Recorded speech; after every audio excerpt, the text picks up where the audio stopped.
The assignment came in on a Tuesday in late February at 4:47 p.m. I remember the exact time because I was watching the clock on my phone, counting down the seconds until I could finish my work and head home. But then my company tablet buzzed with a new assignment. Emergency coastal transport. Refrigerated medicines. Deadline is critical. Route 1A, north to Harbor's End. Move immediately. I stared at the screen for 10 seconds, hoping that if I looked long enough, the message would change. In February, Route 1A meant one thing: the frozen coastline. This highway stretches about 200 miles along the Atlantic, passing through areas where ocean spray freezes in the air and coats everything in a thick layer of glass-like ice. Most drivers avoid this road in winter, at least the sensible ones. But I needed the money. My ex-wife's lawyer had made sure of that. The divorce settlement was bleeding me dry, and every extra run meant I could maybe afford to see my daughter for her birthday next month. So I signed off on the dispatch, grabbed my thermos of coffee that had gone cold 3 hours ago, and headed out to the yard. My rig was a 2015 Peterbilt, dark blue with silver stripes. She wasn't the newest truck in the fleet, but she was reliable. I'd been driving her for 2 years, ever since I started working for Northway Logistics. I did my pre-trip inspection in the fading daylight, checking the tires, the brake lines, the fifth wheel connection. Everything looked good. The refrigerated trailer was already loaded and hooked up, humming quietly as it kept whatever was inside at the required temperature. The sun was setting as I pulled out of the depot, painting the sky in shades of orange and purple that would have been beautiful if I wasn't so focused on the road ahead. I merged onto the highway heading north, leaving the city lights behind. The further I drove, the darker it got. By the time I reached the turnoff for Route 1A, it was full night. The temperature had dropped at least 15 degrees in the past hour. I could see it on the dashboard display, 18 degrees Fahrenheit and falling. The road ahead was empty, just 2 lanes of asphalt cutting through pine forests that seemed to press in from both sides. I flipped on the high beams and settled in for the long haul.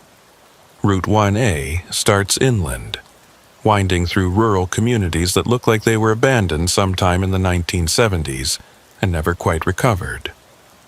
Boarded-up gas stations, churches with broken windows, the occasional house with a single light burning in the window, making me wonder who still lived out here and why. The road gradually curves eastward, and after about 40 miles, you start to smell the ocean even with the windows closed. I'd driven this route twice before, both times in summer. During the day, it's actually beautiful in a harsh, unforgiving kind of way. Rocky cliffs dropping straight down to the water. Seabirds wheeling overhead. Waves crashing against stone formations that have stood there for millions of years. But at night, in winter, it becomes something else entirely.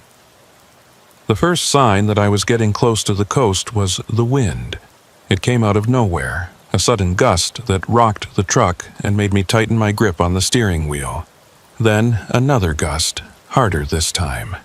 The empty trailer behind me swayed slightly, and I eased off the accelerator. The last thing I needed was to jackknife on a coastal highway in the middle of the night.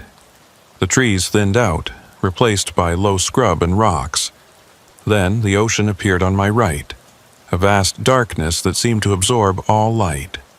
The moon was up, nearly full, and it turned the frozen spray along the shoreline into something that glittered like broken glass. Beautiful and deadly.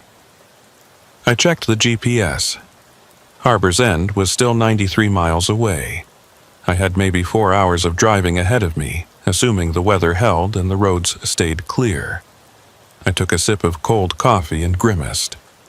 Should have stopped for a fresh cup, but the dispatcher had said, "Depart immediately," and I'd learned not to argue with dispatch. The highway here runs about 50 yards from the edge of the cliffs. There's no guardrail, just a white line painted on the asphalt and then Nothing but air and rocks and freezing water. I kept the truck firmly in the left lane, as far from that edge as possible. The wind was getting stronger, and I could hear it howling around the cab, a low, moaning sound that rose and fell like something breathing. That's when I noticed the ice. Not on the road, at least not yet, but coating everything else. The rocks, the scrub, the few stunted trees that managed to grow this close to the ocean. Everything was encased in ice, reflecting the moonlight in weird, distorted ways. It made the landscape look alien, like I was driving on some frozen planet instead of the main coast. I'd been on the coastal stretch for maybe 20 minutes when I saw the first odd thing. It was small, easy to miss if you weren't paying attention. A reflector post on the right side of the road, the kind they put up to mark the edge of the pavement when it snows. Except this one had something hanging from it, something dark and irregular that swayed in the wind. I slowed down as I approached, trying to get a better look. It was hard to tell in the headlights, but it looked like fabric. A piece of cloth, maybe, or a plastic bag. I told myself it was trash, blown up from the ocean and caught on the post. That made sense. Wind this strong could carry all kinds of debris. But as I passed it, my headlights caught it at just the right angle, and for a split second I could have sworn it looked like a coat. A child's coat. Dark blue or black, with the arms spread out like someone was hanging there.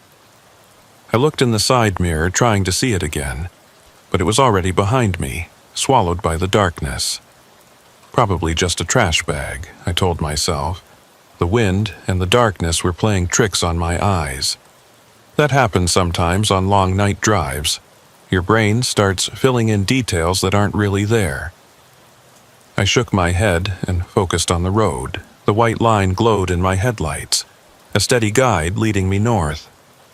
The ocean roared somewhere to my right, waves crashing against the frozen rocks with a sound like thunder. Between the wind and the waves, the noise was almost deafening, even inside the cab. The heater was running full blast, but I could still feel the cold seeping in around the edges of the doors and windows. I cranked it up another notch and pulled my jacket tighter. The temperature outside had dropped to 14 degrees. Inside the cab, it was maybe 65, but it felt colder. 10 miles later, I saw another reflector post.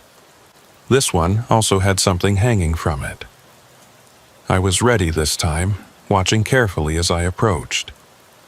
It was definitely fabric, and it was definitely moving in the wind. But this one looked different, larger. As I got closer, my headlights illuminated it clearly. It was a shirt, a man's work shirt, blue denim with the sleeves spread wide. It was buttoned up as if someone was still wearing it, but there was nothing inside. Just an empty shirt hanging from the post, twisting slowly in the wind. I felt a chill that had nothing to do with the temperature. This wasn't trash. Someone had put that there deliberately. But why? And who? I kept driving, but I was watching the right side of the road more carefully now. Sure enough, a few miles later, there was another post. Another piece of clothing. This one looked like pants, tied around the post with the legs dangling down. Then a jacket. Then what looked like a dress. Every few miles, another post, another article of clothing, all carefully arranged like scarecrows without bodies. All empty, all moving in the wind like they were alive. I tried to think of a reasonable explanation. Maybe it was some kind of art installation. People did weird things along coastal highways sometimes, trying to make statements about the ocean or climate change or whatever. Or maybe it was a memorial. People left crosses and flowers at accident sites all the time. Maybe this was something similar. But deep down, I knew those explanations didn't fit. There was something wrong about the whole thing. The way the clothes were arranged, spread out like bodies. The way they appeared at regular intervals, like markers. The way they moved in the wind, almost like they were waving at me as I passed. I checked my phone. No signal. That wasn't unusual out here. The coastal stretch was remote, and cell towers were few and far between. I'd have to wait until I got closer to Harbor's End before I could call anyone.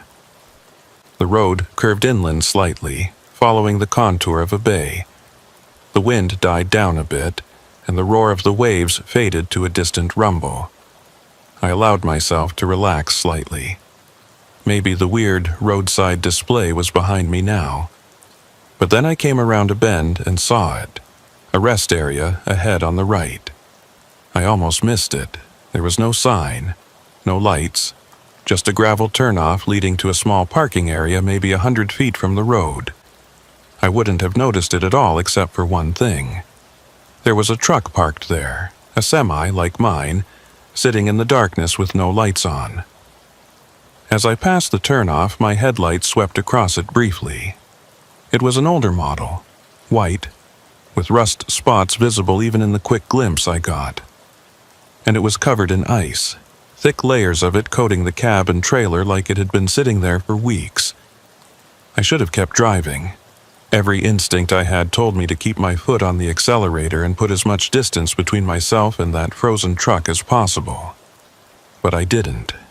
Instead, I found myself slowing down, then pulling onto the shoulder about a quarter mile past the rest area. I sat there for a long moment, engine idling, trying to decide what to do. The sensible thing would be to keep going. Someone else's truck wasn't my problem. They probably broke down and called for a tow, and that ice buildup just meant the truck had been sitting there a while. None of my business. But what if someone was still in there? What if a driver had pulled off to rest and gotten stranded somehow? This far north, in these temperatures, a person could freeze to death in a few hours without heat. I'd heard stories about drivers who fell asleep in their cabs during winter storms and never woke up. I put the truck in reverse and carefully backed up along the shoulder until I reached the turnoff. The rest area was dark, no lights at all, and the gravel parking lot was completely empty except for that one truck. I pulled in slowly, my headlights sweeping across the scene. The truck definitely looked abandoned. The ice was so thick I couldn't see through the windows. The tires were buried in drifted snow that had frozen solid. I parked about 20 feet away, leaving my engine running and my lights on, and grabbed my flashlight from under the seat. The cold hit me like a physical blow when I opened the door. The wind had picked up again, blowing straight off the ocean, and it carried tiny particles of ice that stung my exposed skin. I pulled my jacket hood up and clicked on the flashlight. Walking toward the abandoned truck felt wrong. Every step I took, some part of my brain was screaming at me to turn around and get back in my warm cab. But I kept going, my boots crunching on the frozen gravel. Up close, the truck looked even worse. The ice wasn't just coating it. It had formed strange patterns, like fingers or roots spreading across the metal. The driver's side door was slightly ajar, and a thin layer of snow had drifted into the gap. I reached for the handle. That's when I heard it. A voice, faint and distant, coming from somewhere behind the truck. It sounded like someone calling for help, but the wind distorted it, making it impossible to tell if it was male or female, or even human. It could have been the wind itself, moaning through some gap in the rocks along the coast. I stood there, frozen, listening. The sound came again, clearer this time. Help. Definitely a word. Definitely a voice. And it was coming from the ocean side of the rest area where the ground sloped down toward the cliffs. I pointed my flashlight in that direction, but the beam only penetrated about 30 feet into the darkness before being swallowed up. I could hear the waves crashing below, louder now, and the wind was howling like something alive. "Hello?" I called out. My voice sounded small and weak against the roar of the elements. "Is someone there?" No response, just the wind and the waves and the creaking of ice-covered trees. I waited another minute, then turned back to the truck. The door was still ajar. I pulled it open, wincing as ice cracked and fell away. The interior was dark and empty, the seats covered in frost. No driver, no personal belongings, nothing that indicated anyone had been here recently. I was about to close the door when I noticed something on the passenger seat. A logbook, frozen, partially open. I reached in and carefully pried it loose from the ice. The last entry was dated January 15th, more than a month ago. The handwriting was shaky, hard to read, but I could make out a few words. Can't find the road. Keep going in circles. The voices won't stop. A chill ran down my spine that had nothing to do with the temperature. I dropped the logbook back onto the seat and backed away from the truck. I needed to get out of here, now. As I turned toward my rig, I heard that voice again. "Help me." Closer this time, much closer, coming from right behind me. I spun around, flashlight raised like a weapon. There was nothing there, just the abandoned truck, the frozen ground, the darkness beyond my light. "Help me," again, but this time it sounded like it was coming from my left. I swung the flashlight in that direction.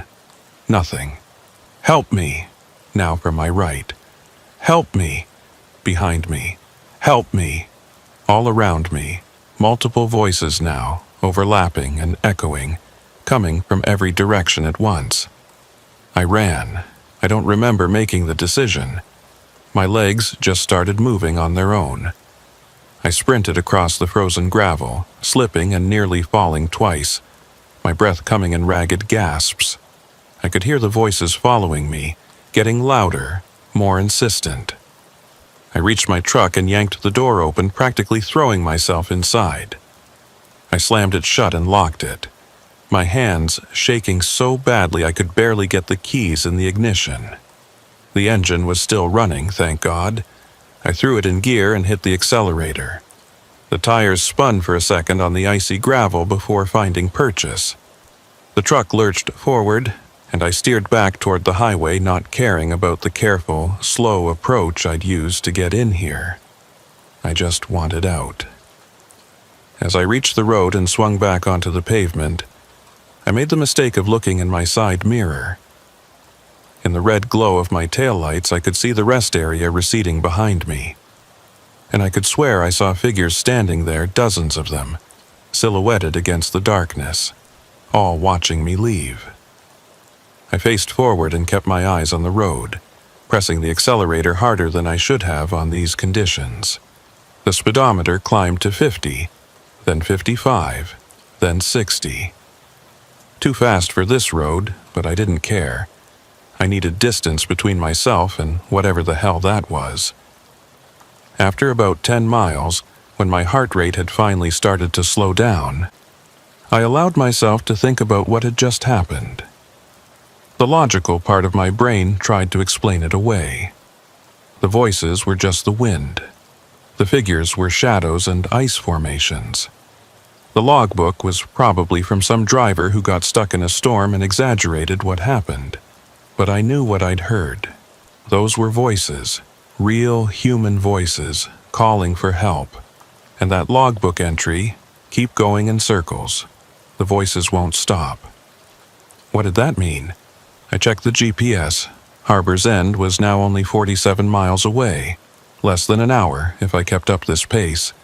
I could make it. I just had to stay on the road and keep moving forward. The coastline was back on my right now, the frozen cliffs gleaming in the moonlight. The wind had died down slightly, and the ride was smoother. I took a deep breath and tried to calm down.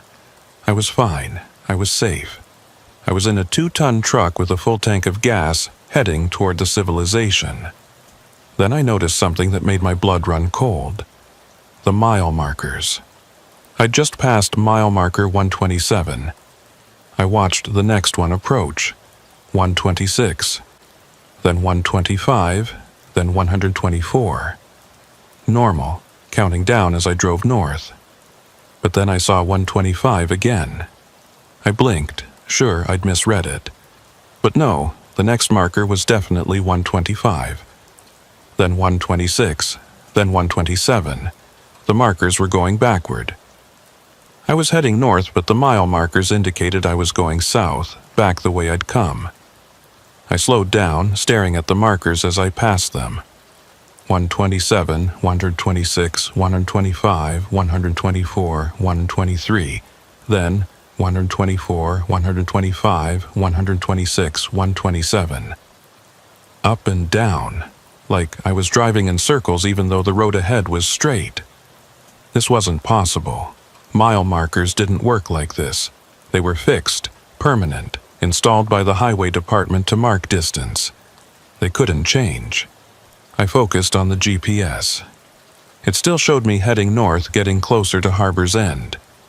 The map showed the road as a simple line following the coast. Nothing about circles or loops. Just a straight route from point A to point B. But the mile markers kept flickering. Forward, backward, forward, backward. And now that I was paying attention, I realized something else was wrong. The road itself looked the same. Not just similar, but identical. That rock formation on the right, I'd passed it before. And that dead tree on the left, branches coated in ice, I'd seen it already. I was going in circles. Somehow, impossibly, I was driving in circles on a straight road. I pressed harder on the accelerator. The speedometer hit 70. The truck shook with the speed, the wind resistance, the rough pavement. I didn't care. I had to break out of this loop, had to get past whatever geographical anomaly was causing this. The GPS showed I was making progress. 43 miles to Harbor's End, then 40, then 38. The numbers were counting down normally, even if the mile markers and landmarks weren't. I decided to trust the GPS. It was satellite-based, receiving signals from space. It couldn't be fooled by whatever was happening with the physical road. I kept my eyes on the screen, watching the little blue arrow that represented my truck inch steadily northward along the route. 35 miles. 32. 28. The road began to climb, rising up away from the immediate coastline. The trees grew thicker on either side, blocking the view of the ocean. This was new, different from the loop I'd been stuck in. I was making real progress. 25 miles to Harbor's End. I allowed myself a small sigh of relief. Whatever had happened back there, I was past it now. The road was normal again. The mile markers were counting down correctly. Everything was fine, except it wasn't. Because now I could see lights ahead. Not street lights or house lights, but something else. They were blue-white and bright, like the emergency flashers on a police car, but not flashing, just glowing steadily in the darkness ahead. As I got closer, I realized what I was looking at. A truck. Another semi parked on the shoulder covered in ice, and it looked exactly like the abandoned truck from the rest area. I slowed down as I approached, my heart hammering in my chest. This couldn't be the same truck. I'd left that rest area miles behind. The GPS confirmed I'd been driving steadily north for the past half hour. There was no way I'd somehow circled back. But as my headlights illuminated it, I could see the rust spots in the same places. The same thick coating of ice with those strange finger-like patterns. The driver's door was ajar, just like before, with snow drifted into the gap. I didn't stop this time. I kept rolling past, my eyes locked on the truck as I went by. The passenger window was coated in ice, but I could swear I saw a shadow inside. A darker shape against the frosted glass. Like someone was sitting there watching me pass. I looked away and focused on the road ahead. My hands were shaking on the steering wheel. This wasn't possible. Trucks didn't teleport. I hadn't turned around. I'd been driving in a straight line for miles. The GPS still showed me heading toward Harbor's End, now 23 miles away. But how could I trust it? How could I trust anything when the physical evidence of my eyes told me I was going in circles? I drove for another 10 minutes, the road climbing higher into the hills above the coast. The wind was stronger up here, rocking the truck with each gust. I could hear the trailer swaying behind me, the load shifting slightly despite the tie-downs. I eased off the accelerator, not wanting to lose control. That's when the snow started. Just a few flakes at first, dancing in my headlights, but within minutes it was coming down harder. Big, wet flakes that stuck to the windshield and reduced visibility to maybe 100 feet. I turned the wipers on high and slowed down to 40 miles per hour. The GPS showed 18 miles to Harbor's End. I was so close. I just had to keep going for another 20 minutes, maybe 30 in these conditions, and I'd be there. I'd deliver the load, collect my pay, and never take a coastal run in winter again. I didn't care how much they offered me. The snow was getting worse. I could barely see the road now, just a vague white corridor between dark trees. The wind was howling and I could feel the truck being pushed sideways with each gust. I dropped my speed to 30, then 25. Something appeared in my headlights ahead. I squinted through the snow, trying to make it out. It was dark and irregular, standing in the middle of the road. I hit the brakes, feeling the truck slide slightly on the snow-covered pavement before the ABS caught and brought me to a controlled stop. I sat there, engine idling, wipers working overtime to clear the windshield. The shape ahead resolved itself into a person. Someone was standing in the middle of the road, facing me. They were wearing what looked like a long coat, dark-colored, and they weren't moving. Just standing there in the blowing snow like a statue. I honked the horn. 3 long blasts that echoed weirdly in the snow-muffled night. The figure didn't move. I honked again, leaning on it this time. Still nothing. Whoever it was, they either couldn't hear me or didn't care. I put the truck in park and left the engine running. I didn't want to get out, didn't want to leave the warm safety of the cab, but I couldn't just sit here all night, and I definitely couldn't drive around them. The road was too narrow, with trees pressing in on both sides. I grabbed my flashlight and opened the door. The wind nearly ripped it out of my hand. Snow immediately began accumulating on the seat. I stepped down onto the pavement, my boots sinking into about 2 inches of fresh powder. "Hey!" I shouted, my voice barely carrying over the wind. "You need to move!" The figure didn't respond. I walked toward it, the flashlight beam bouncing crazily in the blowing snow. As I got closer, details became visible. The coat was old-fashioned, like something from the 1950s or earlier, and the person wearing it wasn't moving at all, not even swaying in the wind. I was about 20 feet away when I realized why. It wasn't a person, it was another piece of clothing, just like the ones I'd seen hanging on the reflector posts. This coat was much larger, heavier, and someone had stuffed it with something to make it stand upright. Sticks or branches, maybe, forming a rough skeleton inside the fabric. I lowered the flashlight, relief washing over me. Not a person, just another weird roadside display. I could push it off to the side and keep going, but as I reached out to grab it, the coat moved. Not from the wind. This was different. The arms rose slowly, spreading wide like it was welcoming me into an embrace. And then it fell apart, collapsing in on itself as whatever was holding it up gave way. I jumped back, my heart racing. When I pointed the flashlight at the pile of fabric, I could see there was nothing inside. No sticks, no frame, nothing that could have made it stand up or move. Just an empty coat lying in the snow. I ran back to the truck, not caring how it looked, not caring about anything except getting away from that thing. I threw myself into the cab and slammed the door, breathing hard. Through the windshield, I could see the coat still lying in the road where it had fallen. I put the truck in gear and drove around it, giving it as wide a berth as the narrow road allowed. The tires spun slightly in the snow before catching. I accelerated carefully, climbing up through the gears, my eyes fixed on the road ahead. The GPS showed 14 miles to Harbor's End. 14 miles. I could do this.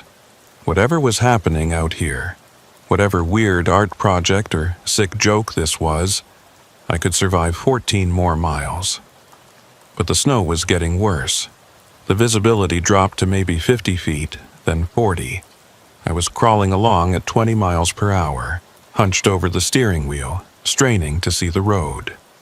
The white line on the right was my only guide, a faint stripe that occasionally disappeared under drifted snow. I'd been driving for what felt like hours, but was probably only 15 minutes when I saw lights ahead again. Red lights this time, tail lights. Another vehicle on the road. Relief flooded through me. I wasn't alone out here anymore. Someone else was crazy enough to be driving in these conditions. I accelerated slightly, trying to close the distance. Maybe we could convoy together, make the last few miles to Harbor's End safer. But as I got closer, I realized something was off. The vehicle ahead wasn't moving. The taillights were stationary, just glowing in the darkness like red eyes watching me approach. I slowed down, caution overriding my desire for company. As my headlights illuminated the vehicle, my stomach dropped. It was a semi, white, with rust spots, covered in ice, the same truck, again. But that was impossible. I'd passed it twice already, miles apart, and I hadn't turned around, hadn't made any turns at all. The road had been straight, just one continuous climb into the hills. There was no way I could have circled back to the same truck a third time. I stopped about 50 feet behind it and put the truck in park. My hands were shaking again, and I felt a pressure building behind my eyes like I was about to cry or scream, or both. This wasn't happening. It couldn't be happening. I looked at the GPS. It showed me 11 miles from Harbor's End, still on Route 1A, heading north. The little blue arrow representing my truck was in the right place, but the physical evidence said otherwise. I thought about the logbook I'd found in the truck the first time. Can't find the road. Keep going in circles. The voices won't stop. The voices. I hadn't heard them since the rest area, but now that I thought about it, I could hear something under the wind noise. A low murmuring, like multiple people talking at once but too far away to make out words. I rolled down the window slightly, letting in a blast of cold air and snow. The murmuring got louder. It was definitely voices, dozens of them, maybe hundreds, all overlapping into a wall of sound that rose and fell like waves. I rolled the window back up, my heart pounding. This wasn't real. It couldn't be real. I was hallucinating, that was the only explanation. The long hours, the stress of the drive, the isolation. It was all catching up to me. I was having some kind of breakdown, but I didn't feel crazy. I felt terrified, yes, but my mind was clear. I knew where I was, what day it was, what I was supposed to be doing. I wasn't delusional or confused. I was just stuck on a road that didn't make sense, seeing things that shouldn't exist. I looked at the abandoned truck again. The driver's door was ajar, just like before. And I knew, with absolute certainty, that if I got out and opened that door, I'd find the same logbook on the passenger seat with the same entry dated January 15th. I wondered about the driver who'd written that entry. Where were they now? Still out here somewhere, wandering in the snow, their voice adding to the chorus I could hear murmuring in the darkness. The snow was piling up on my windshield faster than the wipers could clear it. I needed to move, needed to make a decision. I could sit here until the storm buried me, or I could keep driving and hope that somehow, eventually, I'd break out of this loop. I chose to drive. I put the truck in gear and steered around the abandoned vehicle, my tires crunching through deepening snow. As I passed it, I refused to look at the driver's side window. I didn't want to see if there was someone, or something, sitting inside this time. The road ahead disappeared into a white wall of blowing snow. I could barely see 10 feet in front of the truck. This was insane. I should pull over, wait out the storm. But where? There was nowhere to stop that felt safe. And part of me feared that if I stopped moving, I'd never start again. I'd become another abandoned truck on the side of Route 1A, another mystery for the next driver who came through. I kept going, creeping along at 15 miles per hour, using the barely visible edge line as my guide. The wind was screaming now, rocking the truck so hard I had to fight the wheel to keep it straight. The load in the trailer was shifting. I could hear it sliding back and forth despite the straps. 9 miles to Harbor's End, according to the GPS. But I didn't trust it anymore. The numbers could say anything. I could drive for hours and still see the same distance displayed. Something darted across the road ahead. I caught just a glimpse in the headlights, a dark shape, low to the ground, moving fast from right to left. I slammed on the brakes and the truck slid for what felt like forever before stopping. I sat there, breathing hard, staring at the empty road ahead. What had that been? An animal? A deer, maybe? Or a dog? It had moved wrong, though, too fast, too fluid. Not like any animal I'd ever seen. The voices were louder now. I could almost make out words. Help! Lost! Cold! Can't find... I cranked up the radio, trying to drown them out. Static roared from the speakers, punctuated by strange howls and whistles that might have been interference or might have been something else. I spun through the channels, AM, FM, CB, but there was nothing except noise. No music, no talk shows, no weather reports. Just static and those weird sounds that almost seemed to form words. I turned it off. The silence was worse somehow. I could hear the voices clearly now, coming from all directions, pressing against the cab like invisible hands. Lost, help us, so cold, can't find the way, shut up! I screamed at them, slamming my palm against the steering wheel. Shut up, shut up, shut up! The voices stopped, completely, instantly. Even the wind seemed to die down. The sudden silence was deafening. I sat there in the eerie quiet, my breath coming in short gasps. Snow continued to fall, but gently now, straight down instead of being driven sideways by the wind. I could see maybe 100 feet ahead, and what I saw made my heart sink. The road ahead was blocked, not by another truck or a fallen tree, but by a wall of ice. It rose straight up from the pavement, maybe 20 feet high, completely filling the road from edge to edge. The surface was rough and irregular, covered in strange formations that looked almost like faces pressed against the ice from the inside. I stared at it, my mind refusing to process what I was seeing. Roads didn't just end in walls of ice. That wasn't a thing that happened in the real world. But there it was, solid and impassable, blocking my way forward. I checked the GPS, 7 miles to Harbor's End.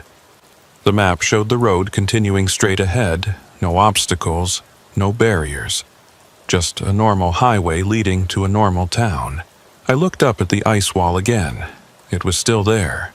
And now that I was really looking at it, those face-like formations were moving. Slowly, almost imperceptibly, mouths opening and closing, eyes tracking my movements. I threw the truck in reverse and backed up, my hands slipping on the wheel. I didn't care about careful or controlled anymore. I just needed to get away from that wall and whatever was frozen inside it. The truck lurched backward, the trailer fishtailing slightly in the snow. I straightened it out and kept reversing until I'd put maybe 100 yards between myself and the ice wall. Then I stopped and tried to think. I couldn't go forward. I couldn't go back. Every time I tried, I ended up at that abandoned truck. I was trapped on a stretch of road that looped back on itself, with no visible exit and no way to call for help. The logical part of my brain kept insisting there had to be an explanation. Geographic anomaly, navigation error, equipment malfunction, something rational and explainable, but the rest of me knew better. This was something else, something outside the normal rules of reality. I thought about that logbook again. The driver who'd written it had been stuck just like me, driving in circles, unable to find the way out. What had happened to them? Were they still out here somewhere? Or had they found a way out that I hadn't discovered yet? Or had they become part of the voices, part of the chorus of lost souls calling for help in the darkness? I shook my head, trying to clear that thought. I wasn't going to end up like that. I was getting out of here. I just needed to figure out how. I looked around, really looked, trying to see past the snow and darkness for anything that might help. The trees on either side of the road were thick, impenetrable. No way to drive through them. But maybe there was a side road I'd missed, a turnoff or logging trail that wasn't on the GPS. I put the truck in drive and crept forward slowly, scanning both sides of the road. The snow was letting up again, and visibility was improving. I could see maybe 200 feet now, enough to spot any gaps in the tree line. Nothing on the left. But on the right, about a quarter-mile ahead, there was something. Not a road exactly, but a break in the trees. A space where I might be able to turn around if I was careful. I approached it slowly, my headlights illuminating what looked like an old access road or driveway. It was narrow, barely wide enough for my truck, and it was completely unplowed. But it led away from the main road, and right now, that was the only direction that mattered. I turned the wheel and carefully guided the truck into the gap. Branches scraped against the sides of the cab with a screech like fingernails on metal. The ground was uneven, and I could feel the truck bouncing over hidden rocks and roots. But I was making progress, moving perpendicular to the cursed highway. The access road curved to the left, then to the right, winding between massive pine trees. Snow covered everything, making it impossible to see what was beneath. I could be driving over solid ground, or a frozen stream, or the edge of a cliff. No way to know. After about 5 minutes of careful driving, the trees opened up slightly and I found myself in a small clearing. And there, in the middle of that clearing, was a building. It was a house. Or it had been a house once. 2 stories, old colonial style, with a wraparound porch and dark windows that reflected my headlights like dead eyes. The paint was peeling, what little I could see of it under the layers of ice and snow. One of the porch posts had collapsed, leaving that section of the roof sagging at a dangerous angle. I sat in the idling truck, staring at the house, trying to decide what to do. Every instinct screamed at me to turn around and find another way out. But the clearing wasn't quite large enough for a full turn with the trailer attached, and backing up that winding access road in the dark seemed like a good way to crash into a tree.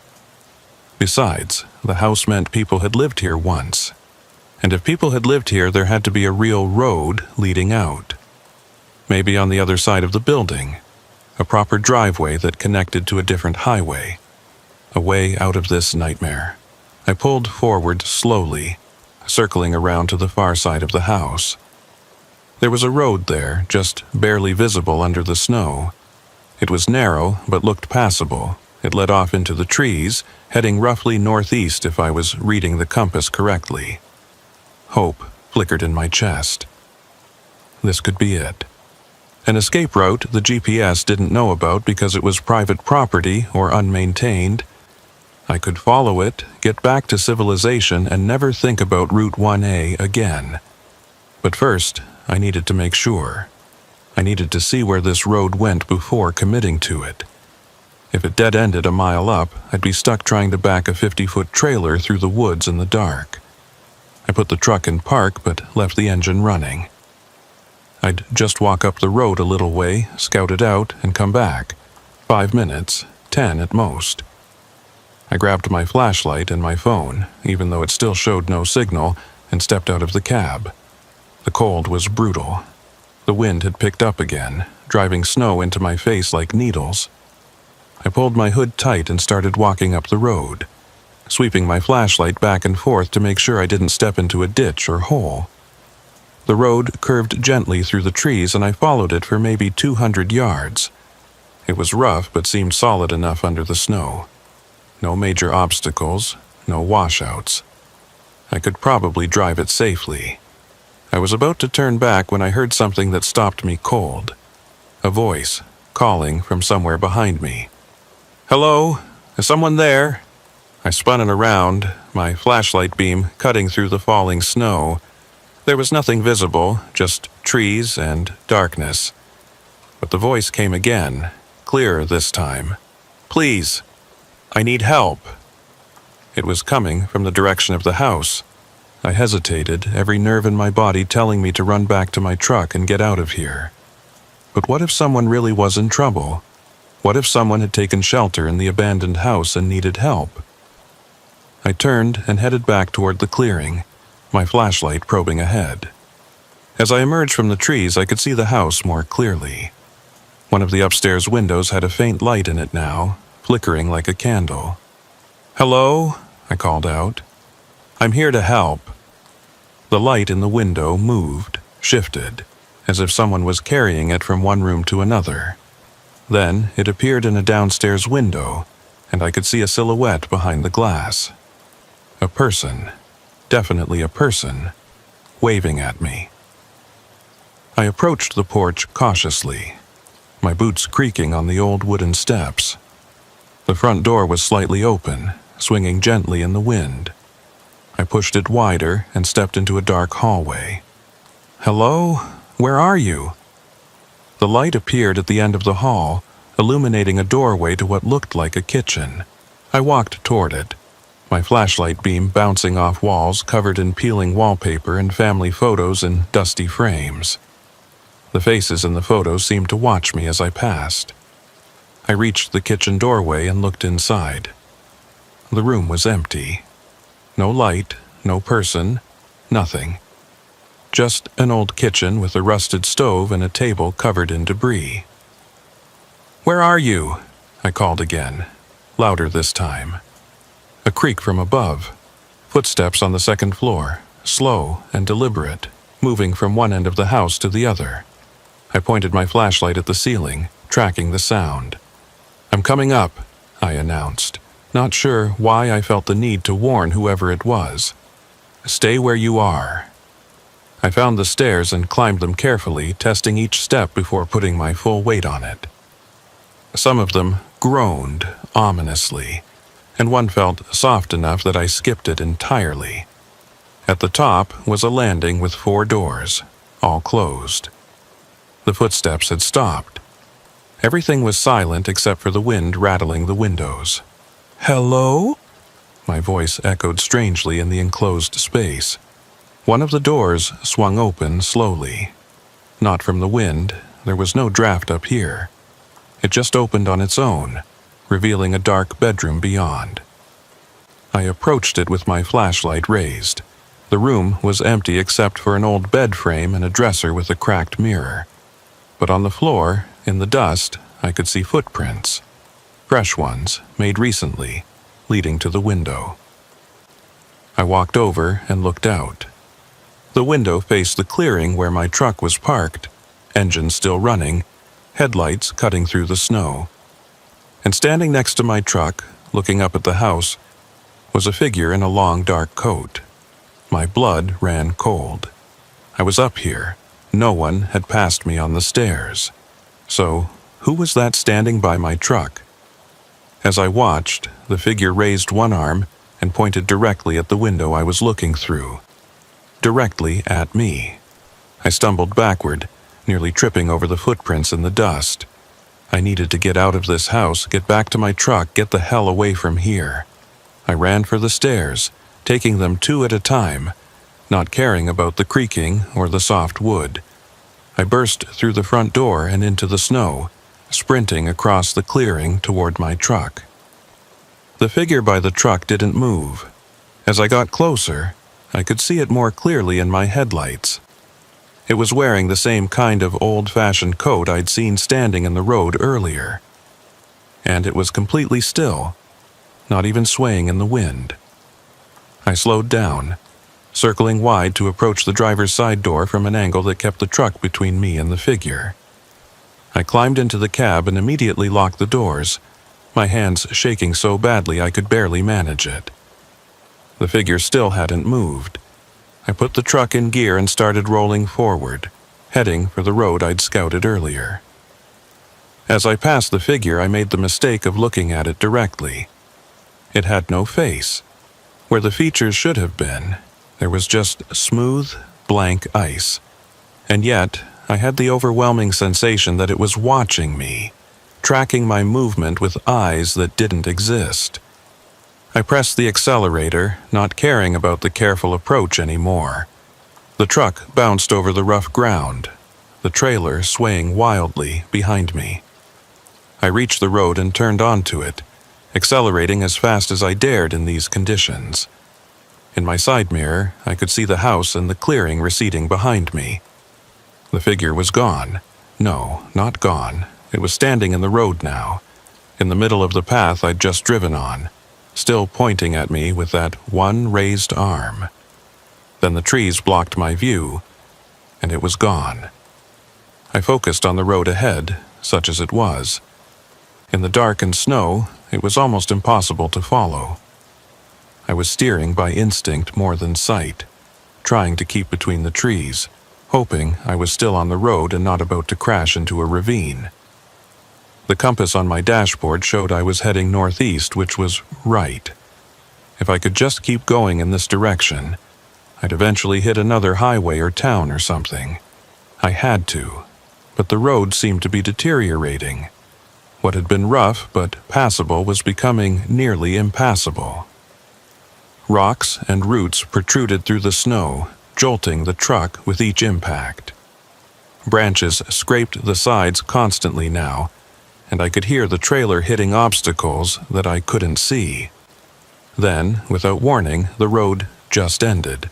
My headlights illuminated a wall of trees ahead, packed so tightly together that even a person would have trouble squeezing through. I slammed on the brakes and stopped with the front bumper maybe a foot from the nearest trunk. I sat there, breathing hard, trying to process this. The road had led here. I'd been following it for nearly a mile. Roads didn't just end like this. There had to be a way through.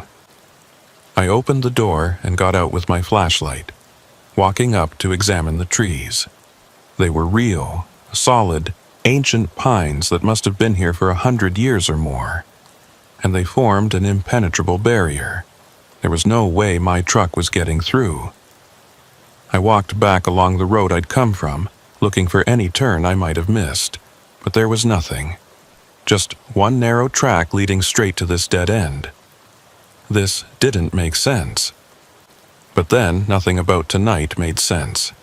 I was in a nightmare version of reality where roads looped back on themselves, houses had occupants that weren't there, and figures made of ice pointed at you with absent eyes. I got back in the truck and sat there, trying to think. I could reverse back the way I'd come, but that would take me past the house again, past that figure that had no face. The thought of it filled me with a dread so profound I could barely breathe. But what choice did I have? The road ahead was blocked. The only way out was back. I put the truck in reverse and started backing up, using my mirrors and the backup camera to navigate. The trailer made this incredibly difficult, especially in the dark with snow limiting visibility. I was moving maybe 5 miles per hour, constantly adjusting the wheel to keep from jackknifing. It took forever. Every minute felt like an hour, and all I could think about was what I'd find when I got back to the clearing. Would the house still be there? Would there be more figures waiting? Finally, I saw the clearing opening up ahead.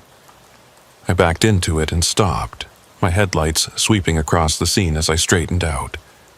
The house was still there, but it looked different. Older, more decrepit. Parts of the roof had collapsed, and several windows were broken. It looked like it had been abandoned for decades, not hours. And there were more figures now, dozens of them, scattered around the clearing, all wearing those long dark coats, all standing perfectly still, all facing my truck. I sat frozen in horror, my mind refusing to accept what I was seeing. Where had they come from? They hadn't been there before. The clearing had been empty except for that one figure. One of them moved, just a slight step forward, but in contrast to their previous stillness, it was shocking. Then another one moved, and another. Slowly, incrementally, they were all starting to move toward my truck. I threw it in drive and hit the accelerator, not caring that I was driving straight toward them. The truck lurched forward, picking up speed, and the figures didn't move out of the way. I was going to hit them, going to plow right through them, and part of me didn't care. But at the last second, they dispersed. Like smoke or fog, they just came apart, dissolving into the falling snow as if they'd never been solid at all. The truck passed through the space where they'd been standing, through wisps of cold mist that evaporated against the windshield. I kept going, bouncing back down the access road toward Route 1A. I didn't slow down, didn't look back. The branches tore at the truck and trailer, and I could hear things breaking and scraping, but I didn't care. I just needed to get back to the main road, to something familiar even if it was cursed. The access road seemed longer now, twisting and turning in ways I didn't remember from before. But eventually, I saw pavement ahead and burst out onto Route 1A in a spray of snow and gravel. I straightened the truck out and looked both ways. The abandoned white semi was nowhere in sight. The road ahead was empty, just snow and darkness and that endless white line leading north. I checked the GPS. 5 miles to Harbor's End.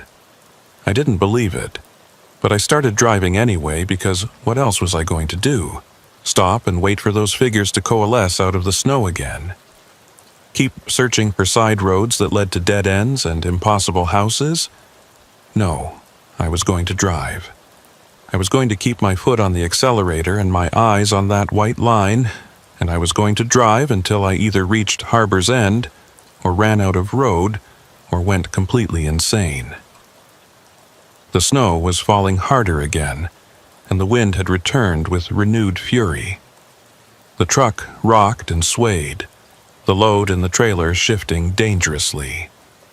I could hear things breaking back there, expensive pharmaceuticals that I was supposed to deliver intact. The company would probably fire me. I didn't care. 4 miles, 3 miles, 2 miles. The road was descending now, dropping back down toward the coast. I could hear the ocean again, the crash of waves against frozen rocks. The sound was almost comforting in its normality. Waves were real, the ocean was real. These were things that existed in the normal world. 1 mile to Harbor's End. I could see lights ahead now, real lights, street lights and building lights. The warm glow of civilization. I wanted to cry with relief. The road leveled out, and suddenly I was driving through the outskirts of town. Buildings on both sides, closed for the night but undeniably real. A gas station, a grocery store, a hardware store. Normal things, real things. The GPS announced that I'd reached my destination. I pulled into the warehouse parking lot, which was lit up like midday under sodium vapor lights. There was a guard shack by the entrance, and a man in uniform came out to check my paperwork. "Rough night?" he asked, looking at the damage to my truck. "You have no idea," I said. My voice sounded strange, rough and strained. He checked my delivery order and waved me through to the loading dock. I parked and sat there for a moment, just breathing, letting the reality of the warm lights and solid buildings sink in. I'd made it. I was safe. I climbed out of the cab and walked around to the trailer. The damage was worse than I'd thought. Deep gouges in the sides like something with claws had raked across it. Several panels were dented or torn, but it was still intact, still sealed. The warehouse crew started unloading while I filled out the paperwork. They didn't comment on the damage, and I didn't explain it. What would I say? That I'd driven through a ghost forest where faceless figures watched me from the snow? They'd think I was crazy. Hell, I thought I was crazy. But when I signed the delivery confirmation, I noticed the date stamp. February 16th, 11:47 p.m. I'd left the depot on February 15th at around 6 p.m. According to my watch and the truck's computer, I'd been driving for maybe 6 hours, 7 at most, but somehow I'd lost an entire day. Somewhere on that frozen coastal route, 24 hours had just disappeared. I thought about mentioning it to someone, but what good would that do? I had no proof, no evidence, just my word and a damaged trailer and a persistent feeling that something terrible had happened, even though I couldn't quite remember what. The crew finished unloading, and I signed the final paperwork. The warehouse manager told me I could park the truck and get some sleep in the driver's lounge before heading back. I thanked him and moved the truck to the designated area, but I didn't sleep. I sat in the lounge with a cup of bad coffee, watching the snow fall outside the window, trying to process what I'd experienced. The faces frozen in the ice wall, the impossible house with its phantom occupants, the figures that dispersed like smoke. Were they real?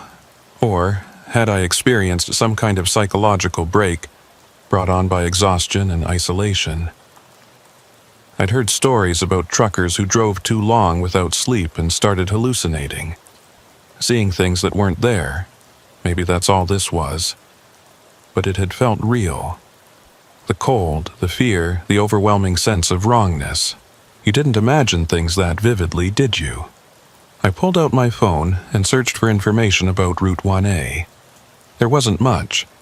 It was designated a scenic route, recommended for summer travel but considered dangerous in winter. There were a few mentions of accidents over the years, mostly weather-related. Nothing about disappearances or anomalies. I searched for the abandoned white truck I'd seen. Nothing came up. I tried different search terms, different combinations. Still nothing. Then I searched for truckers who'd disappeared on coastal routes. The results made my blood run cold. There were dozens of cases. Drivers who'd started a coastal run and never arrived. Trucks found abandoned on the side of the road with no sign of the driver.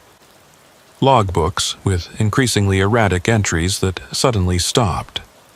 One article from 2011 mentioned a driver named Marcus Webb who'd disappeared on Route 1A during a February snowstorm.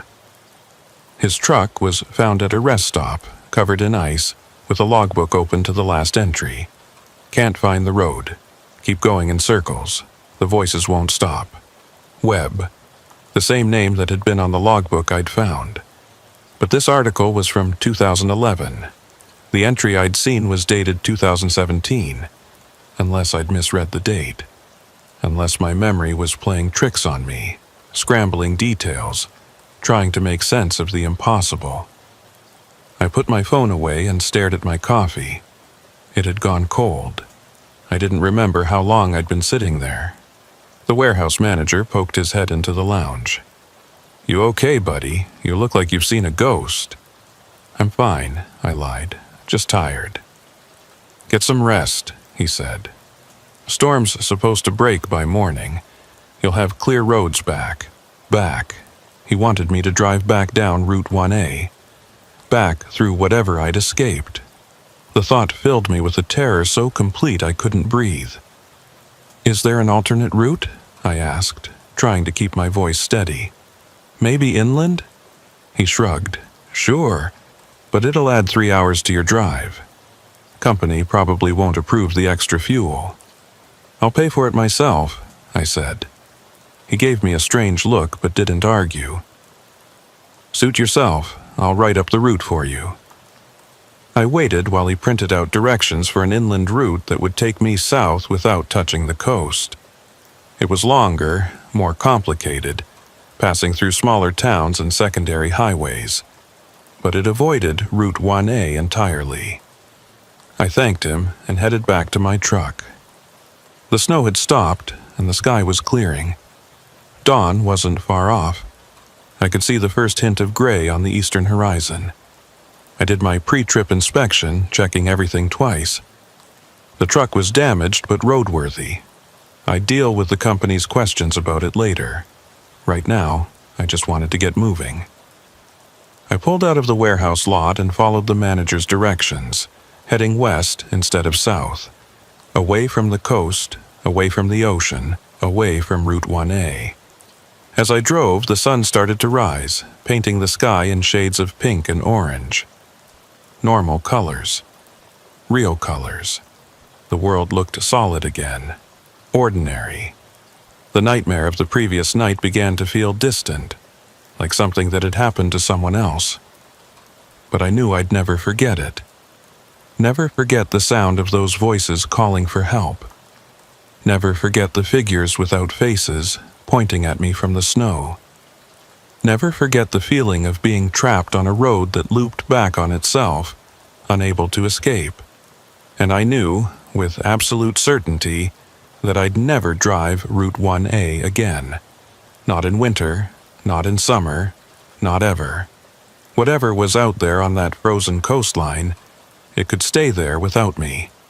I got back to the depot 36 hours after I'd left. The company was pissed about the damaged trailer and the extra fuel costs, but they couldn't prove I'd done anything wrong. I told them I'd gotten caught in the storm and had to take an alternate route to avoid dangerous conditions. Which was true, technically. They docked my pay for the damages and put a note in my file. I didn't care. I was just glad to be back. Glad to be alive. Glad to be somewhere with other people and noise and normalcy. But I couldn't shake the feeling that something had followed me back. Nothing I could point to, nothing obvious. Just a persistent sense of being watched. Of shadows moving at the edge of my vision. Of voices murmuring just below the threshold of hearing. I started having trouble sleeping. Every time I closed my eyes, I was back on that road, driving through the snow, watching mile markers count backward. I'd wake up gasping, convinced I could hear waves crashing and wind howling. I saw a doctor. He prescribed sleeping pills and suggested therapy. I went to 3 sessions before giving up. How could I explain what I'd experienced? The therapist would think I was delusional. Hell, I thought I was delusional. But the dreams didn't stop, and they got worse. More vivid, more detailed. I started dreaming about the house in the clearing, walking through its rooms, finding things I hadn't seen during my brief time there. Messages scratched into walls. Names carved into floorboards. Dozens of names, maybe hundreds, all different drivers who'd taken the same route and never made it out. In the dreams, I could hear their voices clearly. They were the ones calling for help on that frozen road. They were the ones trapped inside the ice wall, pressing against it, trying to break free. They were the figures in the long coats, waiting in the snow, searching for someone to take their place. And every dream ended the same way. I'd be driving again on Route 1A, heading north toward Harbor's End. But this time, I wouldn't make it. This time, I'd become one of them. Another voice calling for help. Another figure standing in the snow, waiting for the next driver who made the mistake of stopping. I quit the company 3 months later. Told them I was done with the long-haul driving, that I wanted something local. They were happy to accommodate. I'd been a reliable driver, and they valued that. They gave me a position doing local deliveries, short runs that never took me more than 50 miles from the depot. It helped. The nightmares became less frequent when I wasn't spending hours alone on dark highways. I started sleeping better, eating better. I even started dating someone, a woman I met at a diner who didn't ask too many questions about why a long-haul trucker had given it all up. But I still couldn't drive past the ocean without feeling it. That pull, like something out there was calling my name. like unfinished business was waiting for me on that frozen coastline. I started avoiding coastal areas entirely, took different routes, added time to my drives, just to stay inland. My boss noticed, but didn't comment. I was doing my job, making my deliveries. What did it matter how I got there? 6 months after that night, I was making a delivery to a warehouse in northern Massachusetts. It was supposed to be simple. Pick up a load of auto parts and bring them back to the depot. I'd done it a dozen times before, but when I got to the warehouse, the foreman told me there'd been a change. They needed the parts delivered to a different location, a coastal town about an hour north. He showed me the address, Harbor's End. I stared at the paper, my hands starting to shake. "I can't," I said. "I can't go there." The foreman frowned. "What do you mean you can't? It's just a delivery." "I can't," I repeated, hearing the panic in my own voice. "Please. Anywhere else. I'll take it anywhere else." He looked at me like I was crazy. Maybe I was. "Look, buddy, I don't know what your problem is, but this is the delivery. You don't want to do it. I'll call your company and they can send someone else." I almost said yes, almost told him to call and get a different driver, but I knew what that would mean. Questions I couldn't answer. Maybe losing my job. And for what? Because I was afraid of a road? I took the paper from him with shaking hands. "I'll do it," I said. The drive north was torture. Every mile felt like a countdown to something terrible. I tried to convince myself it would be fine. I'd be taking a different route this time, a main highway that ran parallel to the coast but never actually touched it. I wouldn't have to drive Route 1A. I wouldn't have to face whatever was waiting there. But as I got closer, I realized the main highway was closed for construction. There was a detour sign, pointing toward a smaller road. A coastal road, Route Way. I pulled over, my heart hammering. I couldn't do this. I couldn't drive that road again. But the only alternative was to turn around, go back, admit defeat. And something about that felt wrong. Like I'd be running from a problem that would never go away unless I faced it. So I drove. I merged onto Route 1A, heading north, my hands white-knuckled on the steering wheel, every nerve in my body screaming at me to turn back. The road looked different in daylight. Ordinary.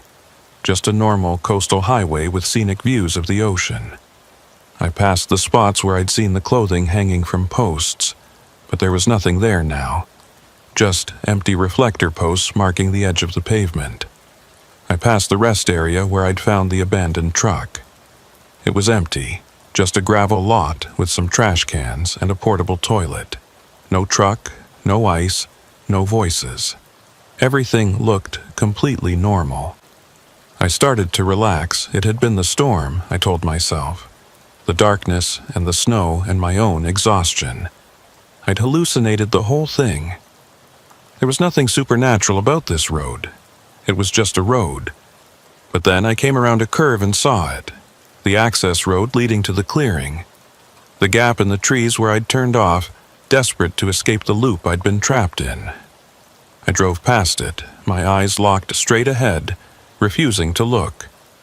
But in my peripheral vision, I could see something standing at the entrance to that access road.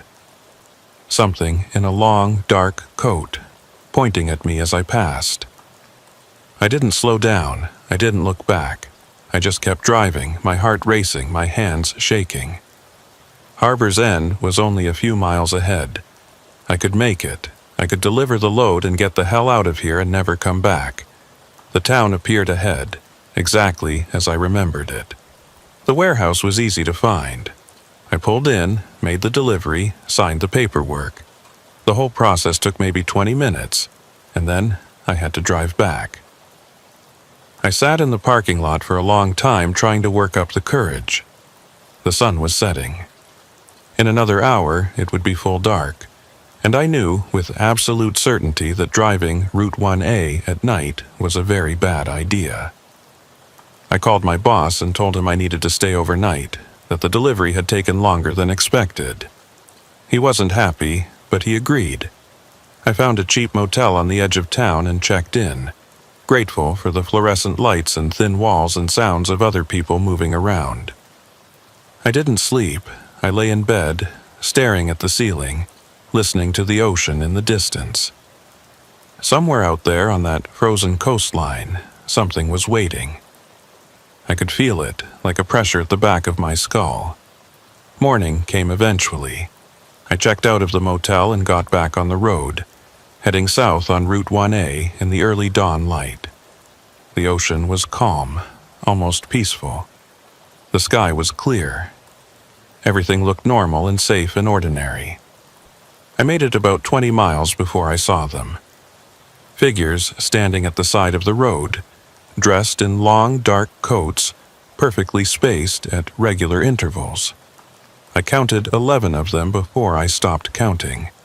They were all facing the road, all watching as I drove past. And though I couldn't see their faces clearly at this distance, I knew what I would find if I stopped and looked closely. Nothing. Just blank ice where their features should be. I kept driving, fighting the urge to speed up, to run. They couldn't hurt me as long as I stayed on the road, as long as I kept moving. That's what I told myself. But one of them moved. As I passed, it turned its head to follow my progress. Then another one moved, and another. By the time I was past them all, they were all turned around, all watching me drive away. In my rearview mirror, I could see them starting to walk. Not toward me, but in the same direction I was traveling. Following me. Matching my speed even though I was doing 60 and they were on foot. I pressed the accelerator harder. 70, 80. The truck wasn't designed for this kind of speed, especially not on these roads, but I didn't care. I had to outrun them. Had to put distance between myself and whatever those things were. The speedometer hit 90. The truck was shaking, the trailer swaying dangerously. I was going to lose control, going to crash, but I couldn't slow down. The figures in my mirror were keeping pace, gliding over the pavement like they were skating on ice. Then, abruptly, they stopped. All of them at the same moment, like they'd hit an invisible barrier. They just stood there in the middle of the road, watching me pull away. I slowed down to a more reasonable speed, my heart still pounding. I'd crossed some kind of boundary, some line that they couldn't or wouldn't cross. I was safe, for now. I made it back to the depot without any other incidents. I turned in the truck, filed my reports, and went home. I didn't mention the figures on the road. What would I say? But I dream about them now, every night. I dream that I'm driving Route 1A, and they're waiting for me. More of them each time. And every dream they get a little closer, a little more real. I've stopped taking jobs that go anywhere near the coast. I've told my boss I have a medical condition that makes coastal driving dangerous. He accepted it without question, probably because I've never given him trouble before. But I know it's only a matter of time. Sooner or later, there will be a delivery I can't refuse, a route I can't avoid, and I'll find myself back on that frozen coastline, driving through the darkness, watching for figures in long coats. Maybe next time I won't make it out.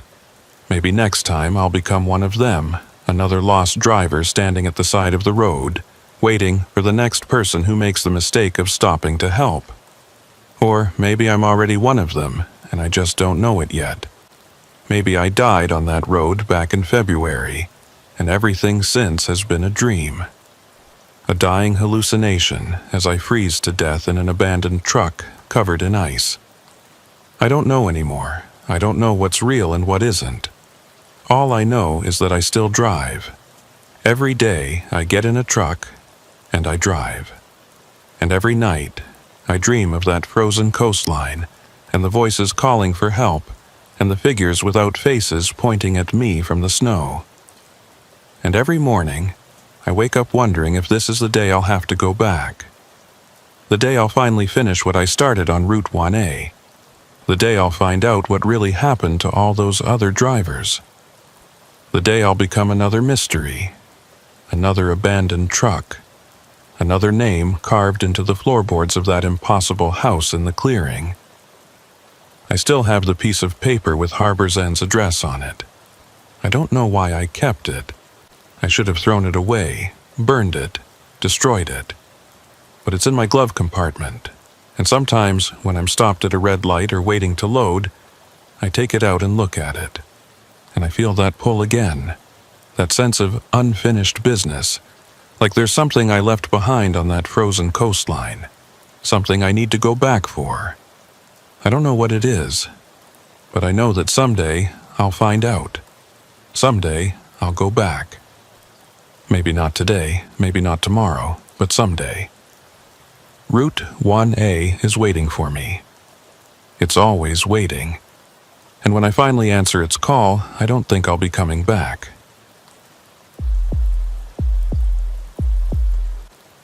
I've been hauling freight up and down the East Coast for nearly 12 years now, and in that time, I've learned to trust my instincts. When something feels wrong, it usually is wrong. That's a lesson you learn quick in this business, or you don't last long. This particular run started normal enough. It was early October, that time of year when the coastal weather can't decide if it wants to be summer or fall. I was driving a load of construction equipment from Portland down to a job site in Kittery, nothing special. The route was one I'd done dozens of times before, mostly following the old coastal highway that runs parallel to Route Me. I left Portland around 3 p.m., planning to make the delivery by 6 and be home in time for dinner. My wife had been on me about missing too many family meals, and I'd promised her I'd make this one. The load was secured, the truck was running smooth, and I had a full tank of diesel. Everything was perfect. The first hour passed without incident. The weather was clear, temperature in the low 60s, light traffic. I had the windows down and the radio playing classic rock, just cruising along and enjoying the ride. This was the part of the job I actually liked, when everything was going right and you could just focus on the road ahead.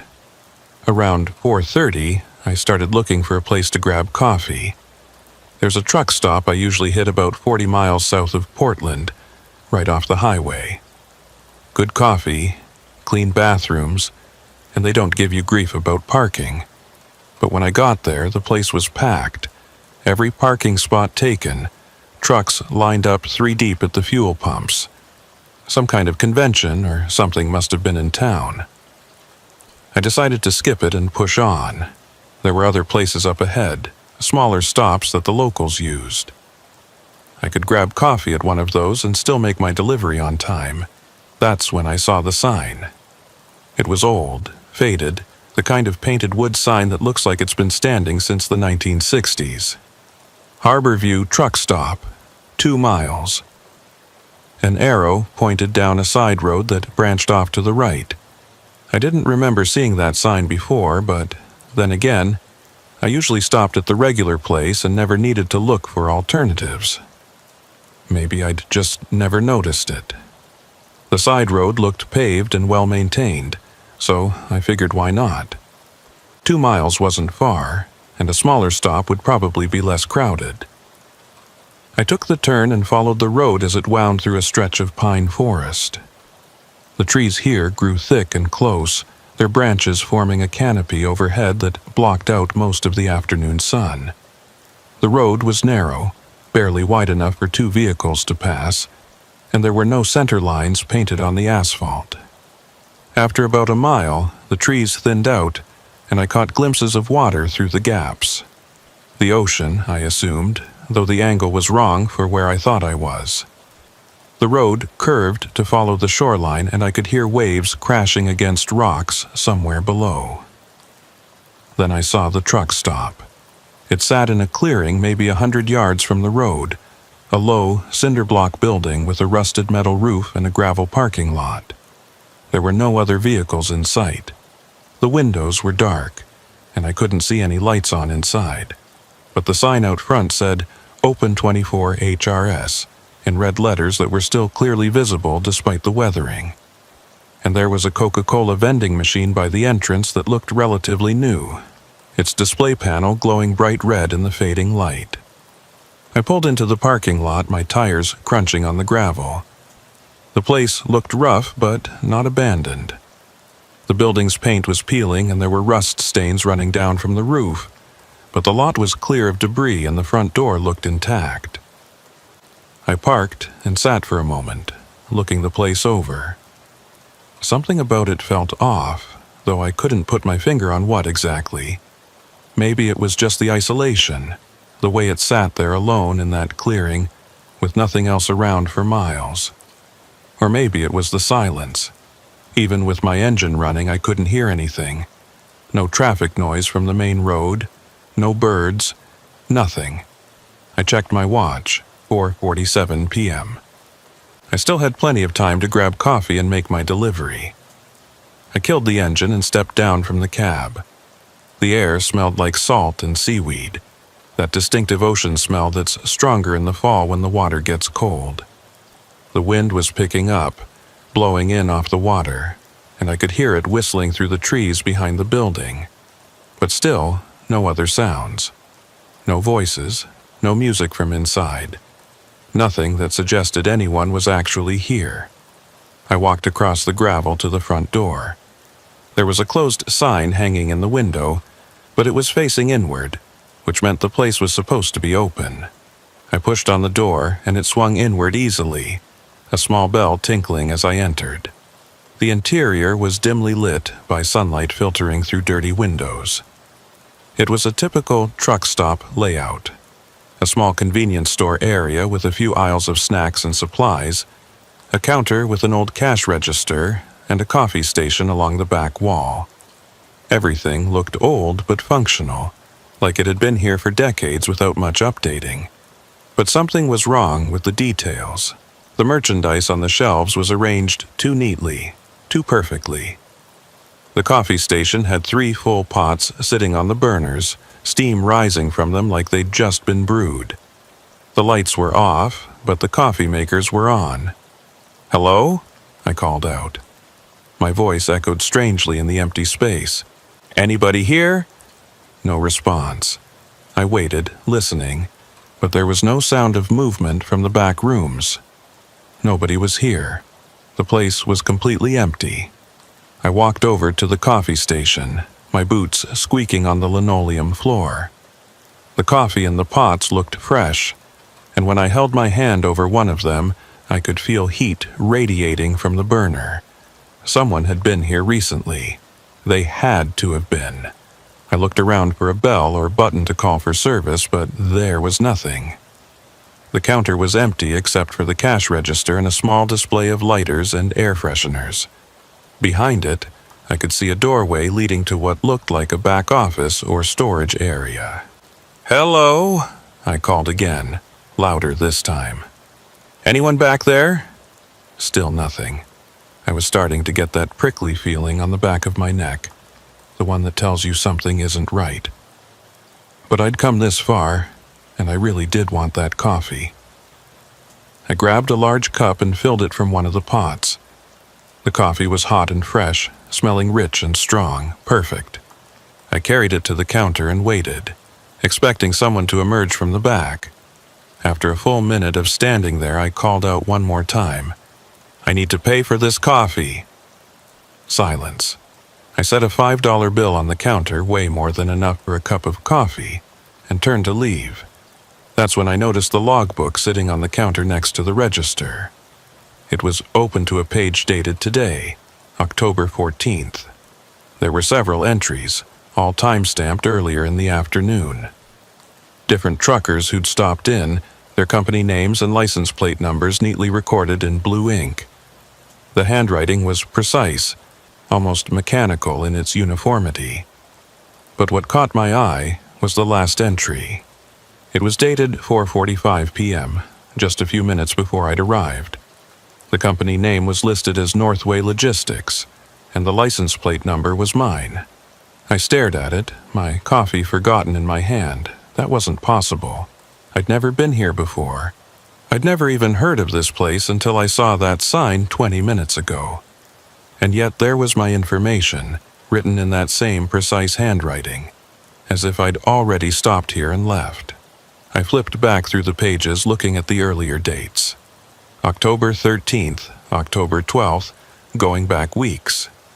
The handwriting was always the same, the entries always perfectly spaced and aligned. But the dates were wrong. According to the calendar on my phone, today was October 14th. But some of these entries were dated October 15th, October 16th, days that hadn't happened yet. I closed the logbook and backed away from the counter, my heart starting to race. This was wrong. All of it was wrong. I needed to get out of here. I turned toward the door and saw that it was closed. I didn't remember closing it. I'd pushed it open when I came in and left it that way. But now it was shut tight, and through the window I could see that the closed sign was facing outward. I walked over and tried the handle. It turned, but the door wouldn't budge. It felt like something was pushing against it from the outside, holding it shut. I put my shoulder into it and shoved, and suddenly it flew open so fast I nearly fell out onto the gravel. I caught myself and looked back at the building. The door was open now, swinging gently in the breeze. The closed sign was facing inward again. Everything looked exactly as it had when I'd arrived. Except now I could see someone standing in the window, a silhouette, backlit by the dim interior light, watching me. They were perfectly still, not waving or moving, just standing there. I didn't go back inside to ask questions. I walked quickly to my truck, got in, and started the engine. My coffee was still in my hand, and I set it in the cup holder as I put the truck in gear. The liquid inside was ice cold, like it had been sitting there for hours instead of minutes. I pulled out of the parking lot and headed back toward the main road, checking my rearview mirror every few seconds. The truck stop receded behind me, and I could still see that figure standing in the window, watching me leave. The road through the trees seemed longer than I remembered. I drove for what felt like 10 minutes before I finally saw the main highway ahead. When I merged back onto it, I checked my odometer. I'd driven 4.3 miles, more than twice the distance the sign had advertised. I pulled over at the first rest area I found and sat there for a while, trying to calm down. My hands were shaking, and I felt cold despite the warm afternoon air. I looked at the coffee in my cup holder. It was still ice cold, and now that I looked at it closely, the liquid inside looked wrong. Too dark, almost black, with an oily sheen on the surface. I poured it out the window and watched it splash onto the pavement. It left a stain that looked almost purple in the light, and it smelled like nothing. Not like coffee, not like anything. Just nothing. I checked my watch, 5:03 p.m. According to the time, only 16 minutes had passed since I'd left Portland, but I'd driven for at least an hour, maybe more. The numbers didn't make sense. I pulled out my phone and searched for Harborview Truck Stop. Nothing came up. No website, no reviews, no listings in any directory. I tried different variations of the name, adding the route number and the town. Still nothing. According to my phone, the place didn't exist. But I'd been there. I'd walked inside, poured coffee, seen the logbook with my information already written in it. That had been real. I sat there for another 10 minutes, trying to decide what to do. I could go back and try to find it again, maybe take pictures or video as proof. But the thought of driving down that tree-lined road again, of seeing that figure in the window, filled me with a dread so intense I felt sick. Or I could just forget about it. Make my delivery, go home, tell my wife I'd had a weird experience, but nothing serious. Chalk it up to fatigue or low blood sugar or some other rational explanation. That's what I decided to do. I pulled back onto the highway and continued south toward Kittery. I made my delivery right on time, signed the paperwork, and headed home. I was only 20 minutes late for dinner, and my wife didn't even mention it. But I couldn't stop thinking about that truck stop, the coffee pots that were on with no one there to brew them, the logbook with my information already entered before I'd arrived, the figure in the window, watching me leave. And the more I thought about it, the more details came back to me.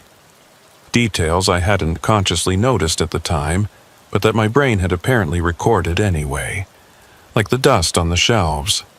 It had been thick, coating everything, the kind of dust that accumulates over months or years of neglect.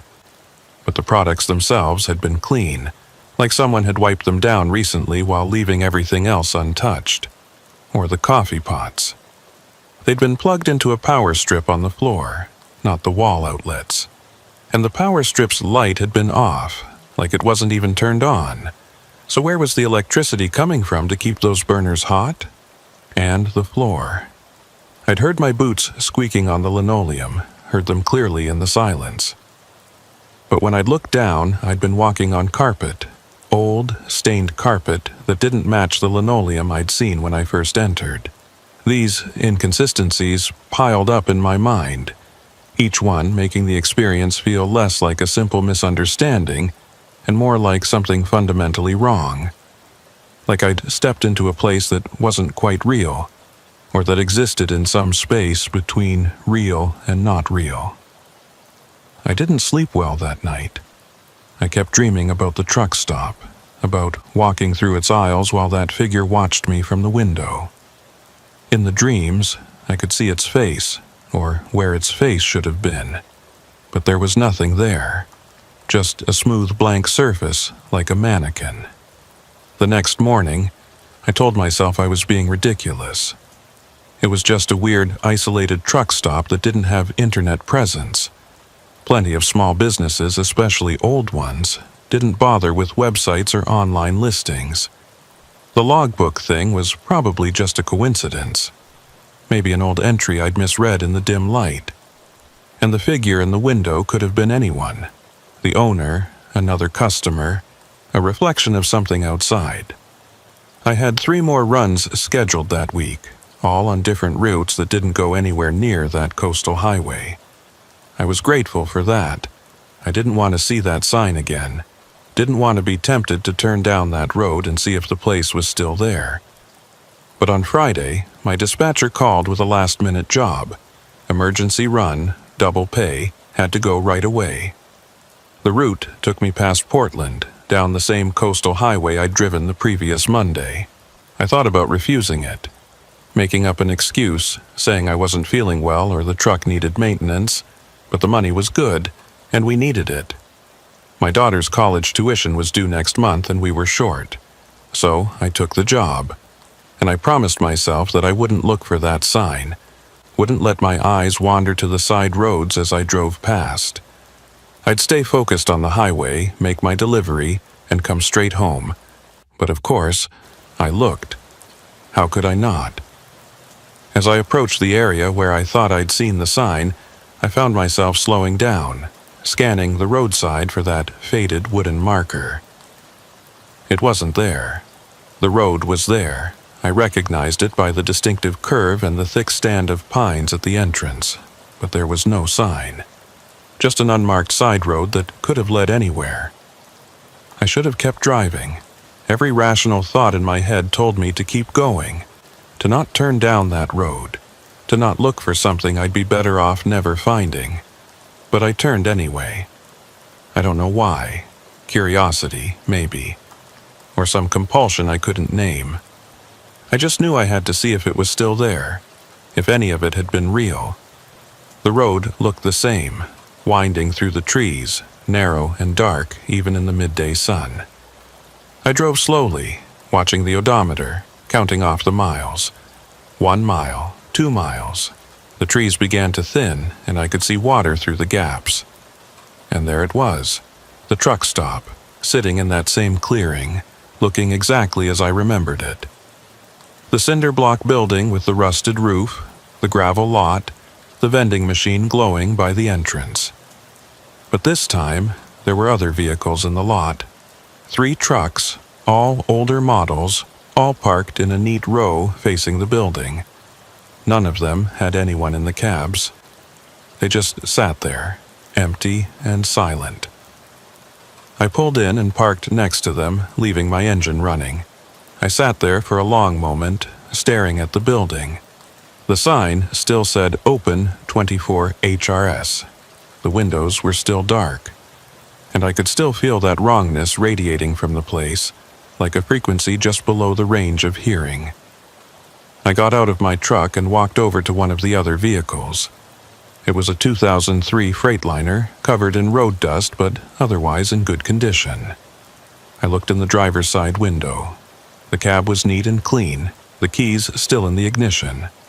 A thermos sat in the cup holder and there was a jacket draped over the passenger seat. It looked like the driver had just stepped out for a minute and would be right back. Except the layer of dust on the hood told a different story. This truck had been sitting here for a long time. I checked the other two trucks. Same thing. Both looked like they'd been recently parked and abandoned, but the dust and the flat tires said they'd been here for months, maybe longer. I walked to the front of the building, my boots crunching loudly on the gravel.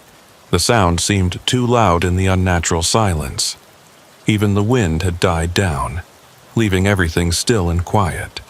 The door was closed, the sign facing outward this time. I reached for the handle and pulled. The door opened easily, that same small bell tinkling as it had before. The interior looked different in the daylight coming through the windows. I could see the details more clearly now. The products on the shelves were old, brands I recognized from my childhood. Some of them didn't even exist anymore. But they looked new, pristine, like they'd just been stocked. The coffee pots were still on the burners, still steaming. I walked over and checked them. The coffee looked fresh, and when I touched the side of one of the pots, it was hot. "Hello?" I called out, knowing there wouldn't be an answer but feeling compelled to try anyway. "Is anyone here?" The silence that followed was complete. Not even the sound of my own breathing seemed to penetrate it. I stood there waiting, and that's when I noticed the smell. It was faint at first, almost imperceptible. But as I stood there, it got stronger. It smelled like the ocean, but wrong somehow. Like seawater that had been sitting in a closed container for too long, growing stale and thick. I backed toward the door, my eyes scanning the aisles and the counter area. That's when I saw the logbook again. It was sitting in the exact same spot, open to the exact same page. I walked over and looked at it, already knowing what I'd find. And there it was. Another entry for today, Friday, October 18th. My company name, my license plate number, time-stamped at 12:34 p.m., 15 minutes before I'd actually arrived. But this time, there was something else. Below my entry, in that same mechanical handwriting, someone had written, "Did not leave, still here." I stared at those words for what felt like forever, my brain trying to process what they meant. Did not leave, still here, but I had left.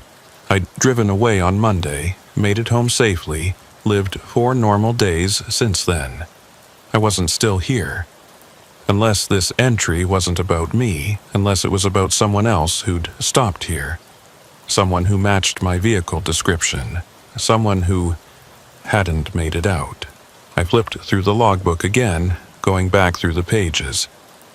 The entries went back for months, maybe years. Hundreds of trucks, all listed with the same precise detail. Company names I recognized, some I didn't. License plates from states all across the country, and under many of them in that same handwriting, "Did not leave, still here." I counted them as I flipped through. 47 entries with that notation. 47 trucks that had supposedly never left this place. I thought about the 3 trucks sitting in the parking lot outside. Where were the other 44? A sound from the back of the building made me jump.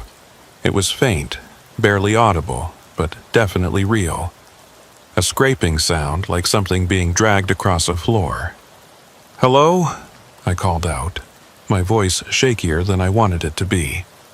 "Is someone back there?" The scraping stopped.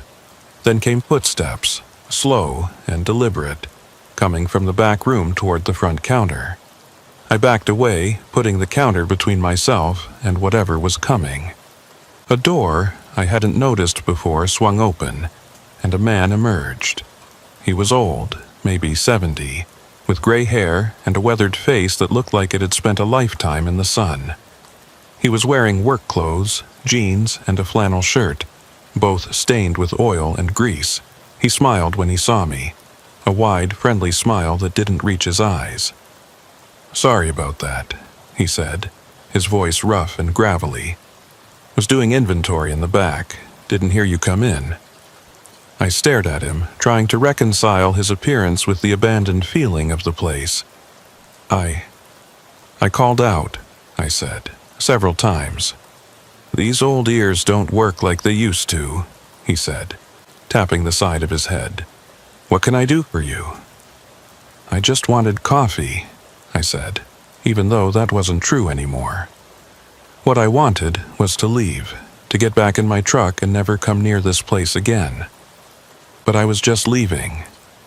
"Already poured yourself a cup, I see," he said, nodding toward a coffee station. I looked back and saw a full cup sitting there on the counter, steam rising from it. I hadn't poured any coffee, I was sure of it. But there it was. I started to say, but he cut me off. "That'll be $2, he said, still smiling that wrong smile. "Or you can trade for it." "Trade? Sure. Information for coffee. Fair deal, don't you think?" I didn't think it was a fair deal at all. I wanted to grab that cup, throw money on the counter, and get out. But something about his tone made me pause. What kind of information? "Simple question," he said, leaning against the counter. "How'd you find this place?" "There was a sign," I said.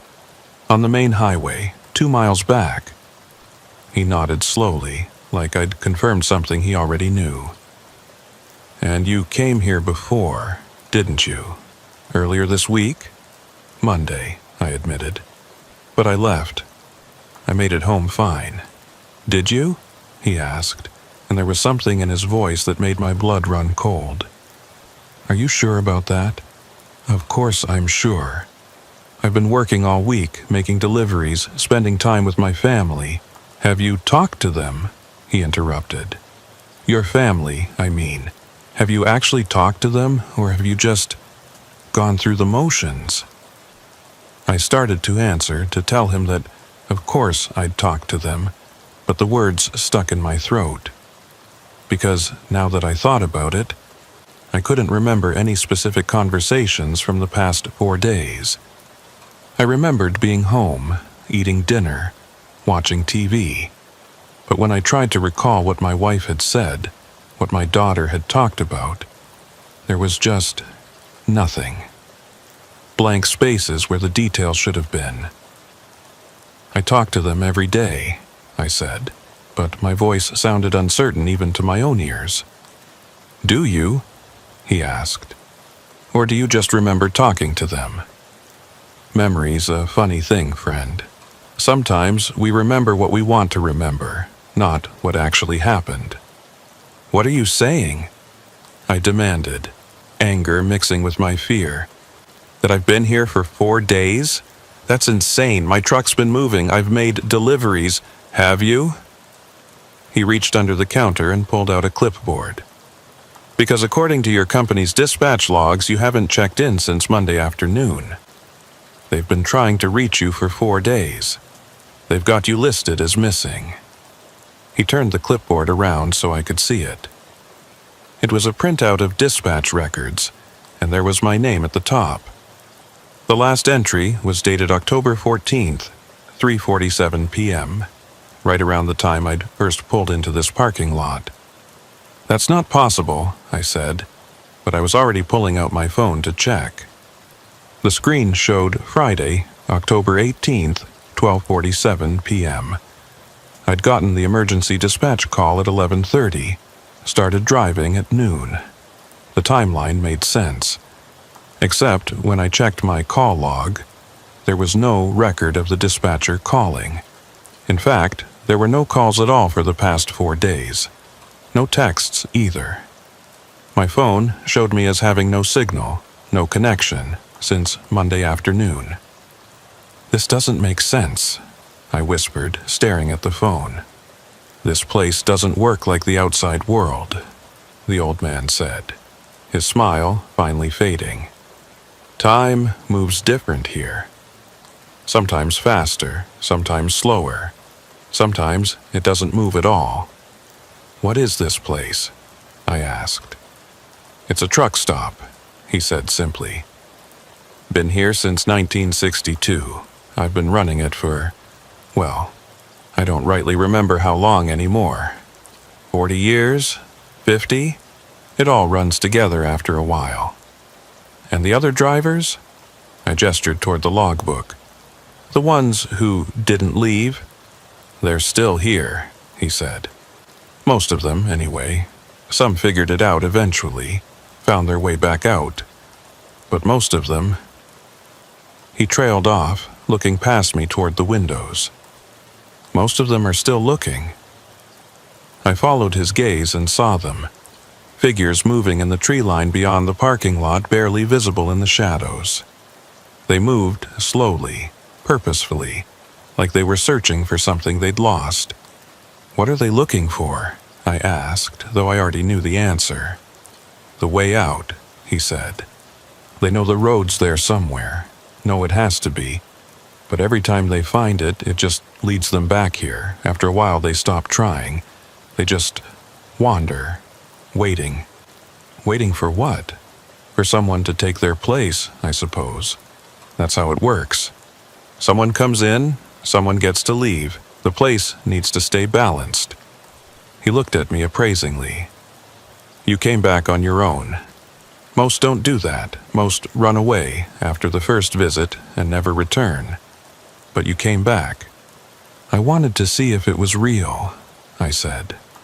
"And now you know it is. Question is, what are you going to do about it?" I looked at the logbook, at all those entries marked "Did not leave," still here. Then I looked at the coffee cup sitting on the counter, still steaming despite having been there for several minutes. And I looked at the old man who'd been running this place for decades and didn't seem bothered by any of it.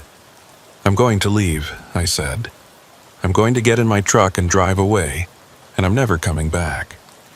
He nodded slowly. "You can try. The road's right where you left it. But I should warn you, it's not that simple. This place doesn't like letting people go once they've been here twice. First visit's free, like a sample, but come back a second time, and it starts to think you belong here." "I don't belong here," I said firmly. "Neither did they," he said, nodding toward the windows and the wandering figures beyond. "But here they are anyway." I backed towards the door, keeping my eyes on him. "Thank you for the warning, but I'm leaving now." "Suit yourself," he said, that wrong smile returning. "But do me a favor, will you? When you get back to the main road, check your odometer, see how far you've driven. Might be interesting." I didn't answer. I just pushed through the door and walked quickly to my truck. The wandering figures in the tree line had stopped moving. They were all turned toward me now, watching. I couldn't see their faces clearly, but I could feel their attention like a physical weight. I climbed into my truck and started the engine. The 3 parked vehicles sat silent next to me, their absent drivers somewhere out there in the trees, still searching for a way out they'd never find. I put the truck in gear and pulled out of the parking lot, onto the narrow road leading back through the forest. In my side mirror, I could see the old man standing in the doorway of the truck stop, watching me leave. He raised one hand in a lazy wave. I focused on the road ahead, on the tunnel of trees that seemed to close in tighter with each passing second. The branches overhead blocked out most of the sunlight, turning midday into twilight. I turned on my headlights and kept driving. 1 mile, 2 miles. The trees seemed to go on forever, thick and dark and unchanging. I should have reached the main highway by now. The sign had said 2 miles, and I'd already driven well past that. 3 miles, 4 miles. The road began to curve, winding back and forth in a way I didn't remember from before. I checked my GPS, but it showed no signal, just a blank screen with a spinning loading icon. 5 miles, 6 miles. I was definitely going the wrong direction, or the road had changed or something. But I couldn't turn around, not with the trailer. I had to keep going forward and hope I'd eventually find an intersection or a wider area where I could maneuver. The trees started to thin out, and I felt a surge of relief. Almost there. Almost back to the real world, to the highway and normal traffic and places that made sense. But when the trees finally opened up completely, I wasn't looking at the highway. I was looking at the truck stop again, sitting in its clearing exactly as I'd left it. The old man was still standing in the doorway, still smiling. I slammed on the brakes and the truck came to a stop about 50 feet from the building. This wasn't possible. I'd been driving away from this place, had put 6 miles between me and it. I couldn't have somehow circled back. I threw the truck in reverse and backed up, turning around in the clearing. I'd go back the way I came, retrace my route exactly, and figure out where I'd made the wrong turn. But when I headed back into the trees, the road was different. It curved in new directions, took turns I didn't remember seeing before.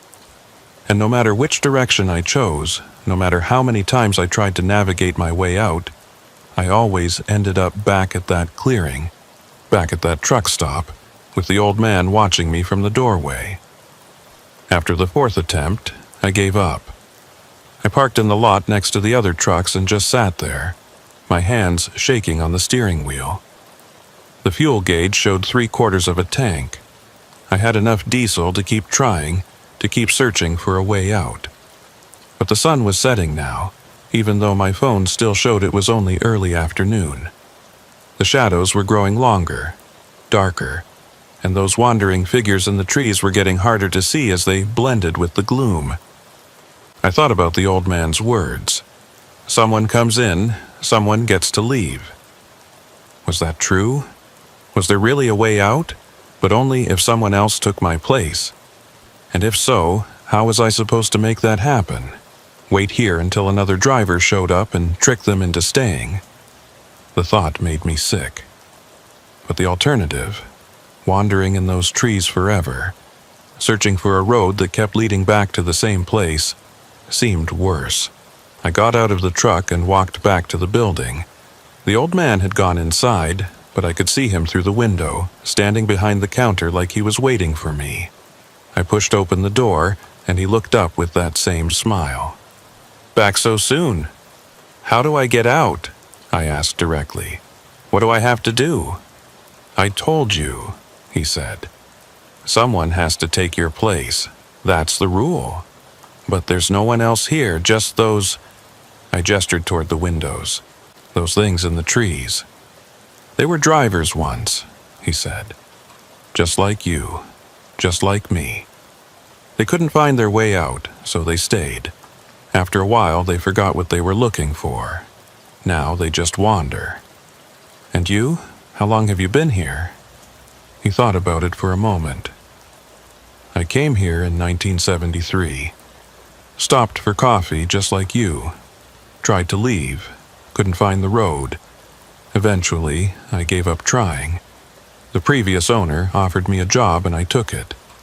He left and I stayed. 50 years, I said, doing the math.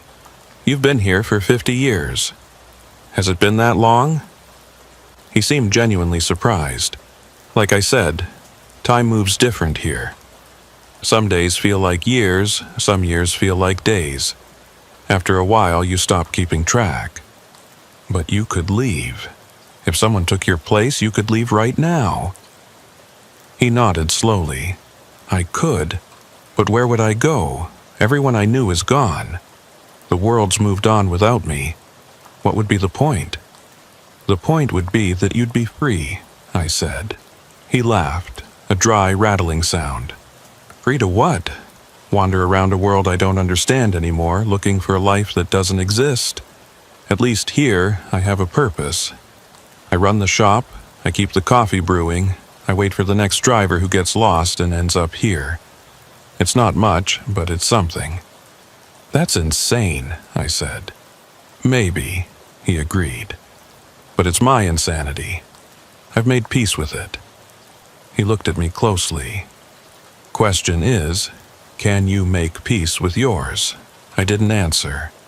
I walked back outside and stood in the parking lot looking at the trees surrounding the clearing.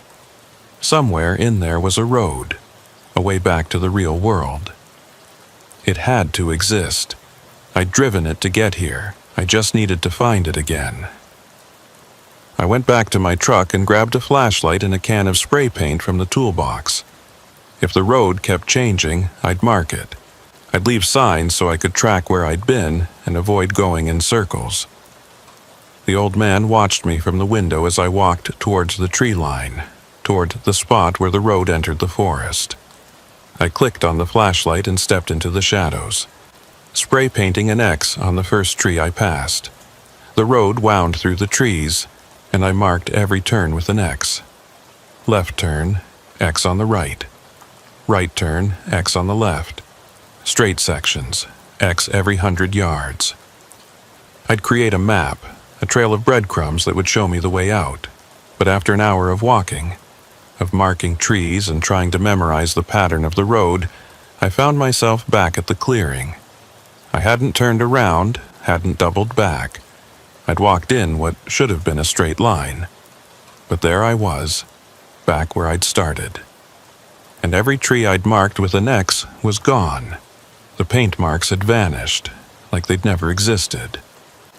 The forest was exactly as it had been when I'd first entered it, pristine and unmarked. I tried again, this time leaving my jacket tied to a tree at the entrance to the clearing, a physical marker that couldn't disappear. I walked the road again, memorizing every detail, every distinctive tree or rock formation. An hour later, I was back at the clearing, and my jacket was hanging from a different tree on the opposite side of the clearing from where I'd left it. I tried a third time and a fourth, each attempt ending the same way. No matter what I did, no matter how carefully I navigated or how many markers I left, I always ended up back at that truck stop. The sun had set completely now, though my phone still insisted it was afternoon. The clearing was lit by a full moon that hung too large and too bright in the sky. In its light, I could see the wandering figures more clearly. There were dozens of them, maybe hundreds, moving through the trees in endless patterns. I sat down on the ground and put my head in my hands. This wasn't happening. It couldn't be happening. There had to be a rational explanation, a way to understand what was going on. But there wasn't. This was a place where the normal rules didn't apply, where roads led back to where they started and time moved at its own pace, a place that trapped people and didn't let them go. The door to the truck stop opened, and the old man came out carrying 2 cups of coffee. He walked over and sat down next to me, offering me one of the cups. "Figured you could use this," he said. I took it without thinking, wrapping my hands around the warm ceramic. The coffee smelled good, rich, and strong, but I didn't drink it, I just held it, letting the heat seep into my cold fingers. "There's no way out, is there?" I said. "There's always a way out," he said. "You just haven't found it yet." "But you never found it. And all those people wandering in the woods, they never found it either." "That's true," he admitted. "But maybe you'll be different. Maybe you'll be the one who figures it out." "I doubt it," I said bitterly. We sat in silence for a while, drinking our coffee and watching the wandering figures move through the trees. The moon cast everything in silver light, making the scene look almost beautiful in a surreal, nightmarish way. "Why does this place exist?" I asked finally. "What's the purpose of all this?" "I don't know," he said. "Maybe there is no purpose. Maybe it's just a glitch, I guess you'd call it. A place where the fabric of reality got torn or folded wrong, creating a pocket that doesn't quite belong to the regular world. And we're stuck in it. For now," he said. "But who knows? Maybe someday someone will figure out how to fix it. Or maybe it'll just collapse on its own, and we'll all get spat back out into the real world. Do you really believe that?" He shrugged. "I believe what I need to believe to get through each day, same as anyone else." I finished my coffee and stood up. "I'm going to keep trying. I'm not giving up." "Good," he said. "Hope's important. Without it, you end up like them." He nodded towards the wandering figures. Lost and empty, just going through the motions. I walked back to my truck, climbed into the cab and started the engine. I'd rest for a few hours, then try again at dawn. Or what passed for dawn in this place. I'd keep trying, keep searching, until I found a way out or ran out of fuel or lost my mind entirely. As I settled into the driver's seat, I noticed something on the passenger side that hadn't been there before. It was a piece of paper, folded neatly, sitting on the dashboard. I picked it up and unfolded it. The handwriting was that same mechanical script from the logbook. It said, "The road changes, but the destination never does. You're looking in the wrong direction." I read the note 3 times, trying to decipher its meaning. The road changes, but the destination never does. You're looking in the wrong direction. What did that mean? I'd been trying to find the road out, retracing my path back to the highway. That was the right direction, wasn't it? Unless it wasn't. Unless the note meant that trying to leave the same way I'd come in was the wrong approach. But if not that way, then how? I looked out at the clearing at the truck stop sitting in its pool of moonlight. The old man had gone back inside, and I could see him through the window, standing behind the counter exactly as he'd been when I'd first arrived. Like he was frozen in that position, waiting eternally for the next customer. The destination never does. Never does what? Never changes? But that didn't make sense. The destination was the highway, the real world, freedom. That wasn't a fixed point that could be reached from different directions. Or was it? I thought about what the old man had said. This place was a glitch, a pocket torn from normal reality. What if it wasn't just a geographic anomaly? What if it existed in multiple places at once, or in no place at all? I grabbed my flashlight and got out of the truck. Instead of heading for the road through the trees, I walked to the far end of the clearing where the forest was thickest. There was no path here, no indication that anyone had ever walked this direction. Just dense undergrowth and closely packed trees. I pushed my way into the forest using the flashlight to navigate. Branches caught at my clothes and scratched my face. The ground was uneven, covered in roots and fallen logs. This wasn't a road, wasn't a path. It was just wilderness. But I kept going, forcing my way deeper into the trees. If the road kept changing and leading back to the truck stop, maybe the answer was to abandon the road entirely. To go in a direction that made no sense, that shouldn't lead anywhere. After about 20 minutes of struggling through the undergrowth, I broke through into a small clearing. And there, in the center of it, was a truck. It was old, maybe from the 1980s, covered in rust and moss. The tires were flat, and the hood was standing open. When I walked closer and shined my flashlight inside, I could see that the engine was completely missing. Not damaged or removed, just gone, like it had never been there in the first place. I walked around to the driver's side and looked in the window. The cab was empty except for a logbook lying on the seat. I tried the door, and it opened with a creak of protesting metal. I picked up the logbook and flipped it open. The entries were dated from 1987, tracking deliveries of auto parts and construction materials. The handwriting was different from what I'd seen at the truck stop. Looser, more personal. I flipped to the last entry. October 23, 1987. Stopped at Harborview for coffee. Can't find the road out. Been searching for 3 days. Food and water running out. Starting to see other drivers in the woods. They don't talk, just watch. I think they want me to join them. There were no entries after that.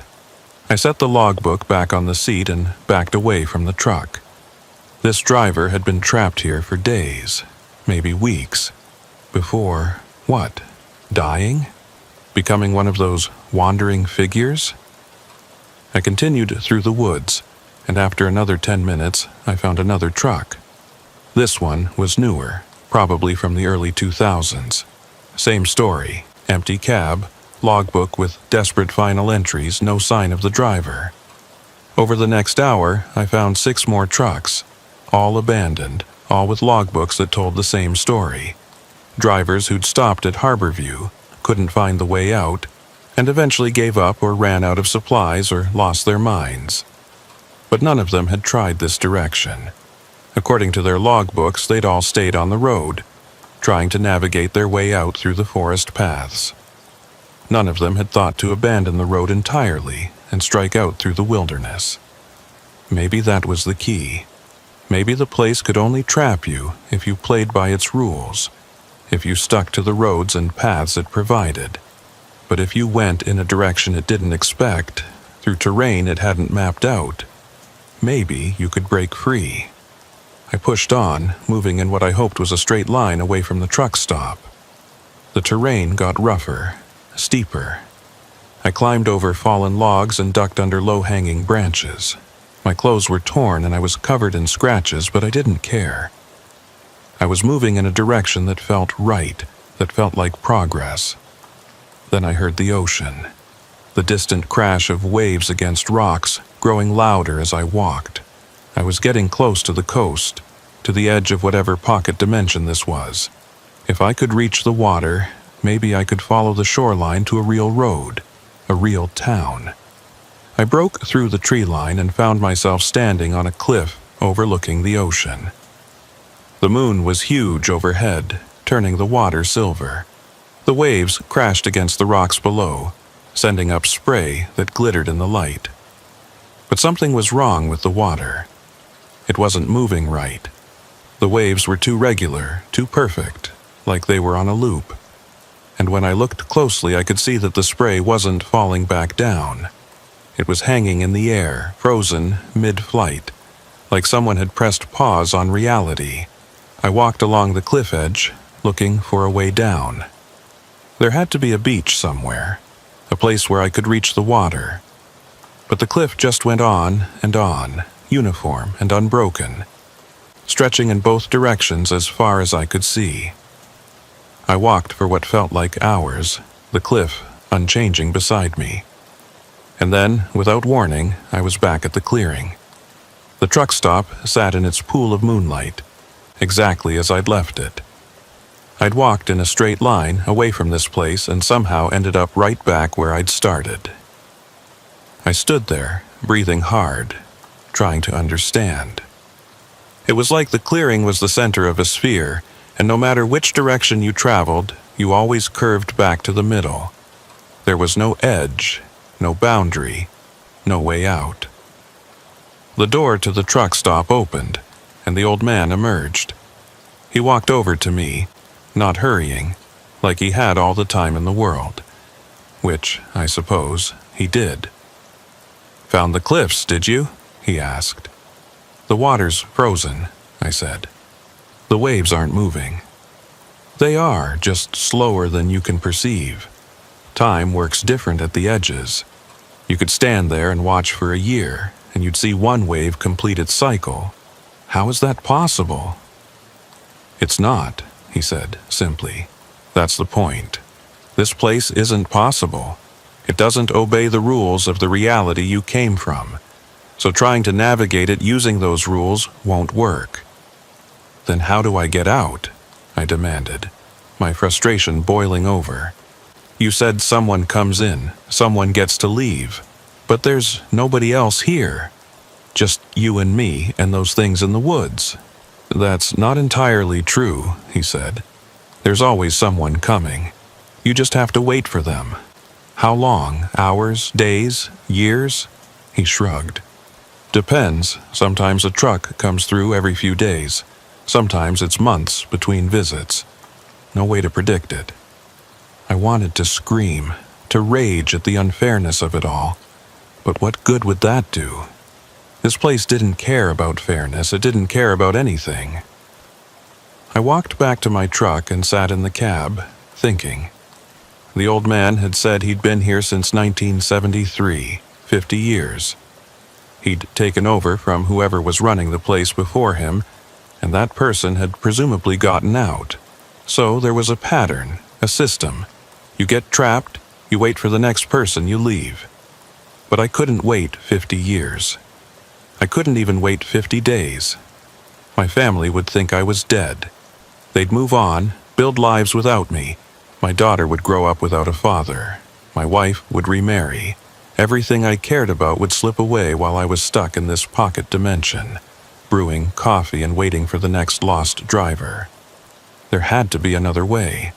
Something the old man wasn't telling me or something he didn't know himself. I thought about the note. The road changes, but the destination never does. You're looking in the wrong direction. What if the destination wasn't the highway? What if it was something else entirely? The note had appeared in my truck, which meant someone had put it there. Someone who wanted me to understand something. I got out and walked back into the truck stop. The old man was behind the counter, wiping it down with a rag, even though it was already spotless. Who left the note in my truck? I asked. He looked up, genuinely puzzled. What note? The one about the road changing. Someone put it on my dashboard. He shook his head. Wasn't me. Must have been someone else. There is no one else, I said. Just you, me, and the wanderers. Well, he said slowly, I suppose one of them could have done it. They're not completely gone, you know. Some of them still have moments of clarity, times when they remember who they were. Which one? No way to know. They all look the same after a while. I walked to the window and looked out at the figures moving through the trees. Dozens of them, maybe more, all wandering in their endless patterns. One of them had left that note. One of them had figured something out, had learned something important enough to try to communicate it. I went back outside and walked toward the nearest figure. As I got closer, I could see it was wearing the remains of a trucker's uniform, faded and torn but still recognizable. It was moving in a slow circle, its head down like it was searching for something on the ground. "Hey," I called out. "Did you leave a note in my truck?" It didn't respond, didn't even acknowledge that I'd spoken, just kept walking its circular pattern. I tried another figure and another, asking the same question. None of them responded. None of them even looked at me. They were completely lost in their own worlds, trapped in whatever loop their minds had created. But on the 7th try, something different happened. The figure stopped walking. It raised its head slowly and looked directly at me, and I could see its face clearly in the moonlight. It was me. Or rather, it looked exactly like me. Same features, same build, even wearing the same clothes I had on. "You're looking in the wrong direction," it said, its voice flat and emotionless. "The way out isn't behind you. It's ahead." "What does that mean?" I asked, my heart pounding. "You've been trying to go back," it said. "Back to the highway, back to your life, back to the way things were, but you can't go back. You can only go forward." forward to what? To what comes next, it said, and then it turned and walked away, resuming its endless wandering pattern. I stood there trying to process what it had said. I'd been trying to retrace my steps, to undo my mistake of stopping here. But what if that wasn't possible? What if the only way out was to go deeper in, to fully commit to whatever this place was? I walked back to the truck stop and went inside. The old man looked up as I entered. "I need to understand how this place works," I said. "Really understand it. Not just the surface level stuff, but the mechanics of it." He studied me for a long moment, then nodded. "All right. But understanding comes with a price. Once you know how it works, you can't unknow it, and that knowledge might not help you the way you think it will." "I'll take that risk," I said. He gestured for me to follow him, and he led me through the door to the back room. I'd expected a storage area or office, but what I saw stopped me in my tracks. The room was enormous, far too large to fit inside the small building I'd seen from outside. It stretched back impossibly far, filled with rows and rows of shelves, and on those shelves were things, objects I couldn't quite focus on, items that seemed to shift and change when I looked directly at them. "What is this?" I asked. "This is what the place collects," he said. "Every driver who stops here leaves something behind, even if they eventually get out. A piece of their time, their memories, their self. It all ends up here." He walked down one of the aisles, and I followed. The objects on the shelves became clearer as we moved deeper into the room. I saw watches, all stopped at different times. Photographs of people I didn't recognize. Logbooks filled with entries that contradicted each other. Pieces of vehicles, steering wheels, side mirrors, gear shifts, all arranged neatly like museum exhibits. "Why does it collect these things?" I asked. "Because that's what it is," he said. "This place isn't a truck stop that got caught in some dimensional anomaly. It's the anomaly itself, a place that exists specifically to trap travelers, to collect their stories and memories and artifacts. The truck stop is just the interface, the way it interacts with our reality." "But why?" he shrugged. "Maybe it's hungry. Maybe it's lonely. Maybe it's just following some instinct we can't comprehend. Does it matter?" We reached the end of the aisle, and he stopped in front of a shelf that held a single object. A coffee cup. It was the same kind I'd seen in the front of the store, white ceramic with the truck stop's logo on the side. "Every truck stop has a cup like this," he said. "A symbol of hospitality, of providing comfort to travelers. But this cup is different. It's the source, the anchor point that keeps this place connected to the roads outside." I looked at the cup more closely. It seemed completely ordinary, nothing special about it. But as I stared at it, I started to see things in its surface. Reflections that didn't match the room around us. Images of highways and truck stops, of drivers and vehicles, all flowing across the ceramic like scenes on a television screen. "If I destroy it?" I asked. "The place might collapse, or it might create a new anchor, or nothing might happen at all. There's no way to know without trying." I reached for the cup, but he grabbed my wrist. "Think carefully before you do this. If the place collapses while you're inside it, there's no telling where you'll end up. You might get back to your reality. You might end up somewhere worse. You might cease to exist entirely." I hesitated, my hand hovering over the cup. This could be my way out, or it could be my death. No way to know without trying. But what other choice did I have? Wait here for years until another driver showed up? Become one of those wandering figures, lost and empty? Or take a risk, destroy the anchor and hope I'd survive whatever came next? I made my decision. I grabbed the cup and threw it against the floor as hard as I could. It shattered, pieces flying in all directions. And the moment it did, everything changed. The sound of the cup breaking was like thunder, echoing through the massive room and beyond. The shelves around me began to vibrate, and the objects on them started to move, sliding and shifting like they were trying to escape. The old man stumbled backward, his face showing the first real emotion I'd seen from him. "What have you done?" he whispered. The room began to collapse. Not physically, the walls and ceiling weren't falling, but dimensionally. I could feel the space folding in on itself, getting smaller and more compressed with each second. The aisles of shelves were squeezing together, merging into each other. I ran.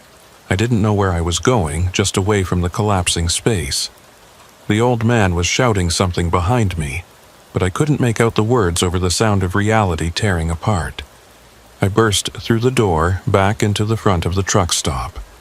The room was shaking, coffee cups falling from shelves and shattering on the floor. The windows were cracking, spider webs of fractures spreading across the glass. I ran for the exit, throwing the door open and sprinting toward my truck. Behind me, I could hear the building groaning and creaking like it was being crushed by an invisible force. The wandering figures had stopped moving. They were all standing perfectly still, facing the truck stop, watching it destroy itself. And as I watched, they began to fade, not disappearing all at once, but slowly becoming transparent, like ghosts in the moonlight. I reached my truck and yanked open the door. The engine was still running. I'd left it on hours ago, and somehow it hadn't run out of fuel. I threw it in gear and hit the accelerator, not caring about the careful navigation I'd tried before. I just wanted distance between myself and that collapsing building. The truck lurched forward, bouncing over the rough ground. I steered toward the tree line, toward the road I'd tried so many times before. Maybe, with the anchor destroyed, the road would work properly. Maybe I could finally escape. As I entered the forest, I risked a look in my side mirror. The truck stop was folding. There's no other way to describe it. The building was collapsing in on itself, but not down or to the side. It was folding inward, into a point, like it was being sucked into a black hole at its center. The wandering figures were gone now, completely faded, and the old man was standing alone in the parking lot watching me leave. He wasn't trying to run or escape. He was just standing there, calm and accepting, as his world came apart around him. I focused on the road ahead.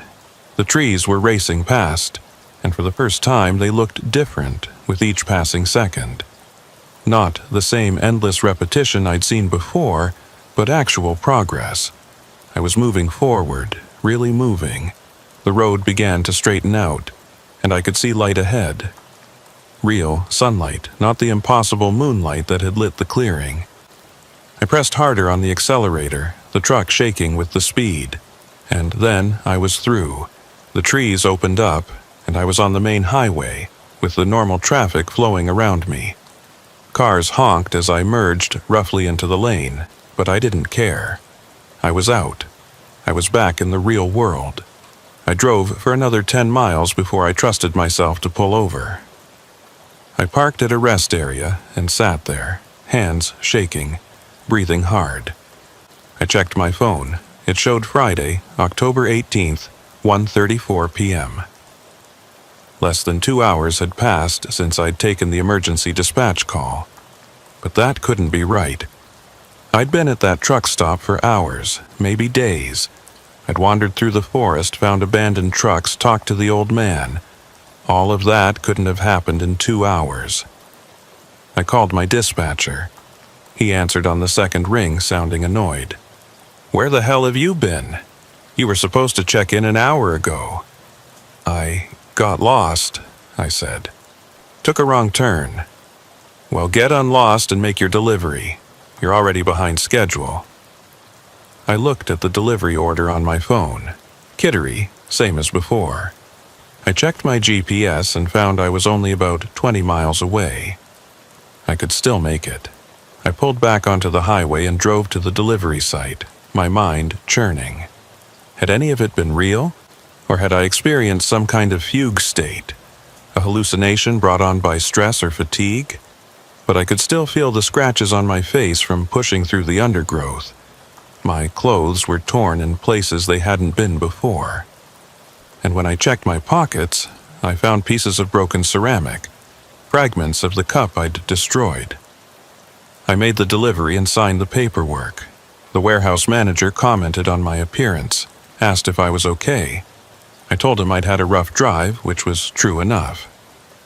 He accepted it without further questions. On the drive home, I couldn't stop thinking about the old man.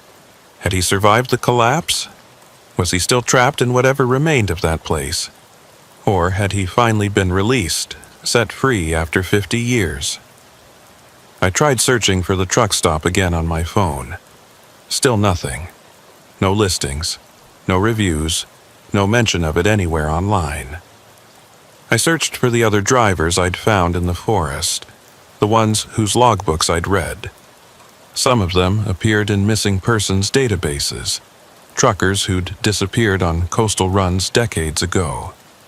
But there was no indication any of them had been found. When I got home, my wife greeted me at the door with a kiss. "How was your day?" "Fine," I lied. "Normal delivery run." She didn't notice the scratches, didn't comment on my torn clothes. It was like she couldn't see them, or her mind was smoothing over the inconsistencies to create a normal memory of a normal day. I went to bed early that night, exhausted in a way that went beyond physical tiredness. I felt drained, empty, like something had been taken from me that I couldn't quite identify. I dreamed about the truck stop. In the dream, I was walking through the back room again, looking at all those shelves full of collected items.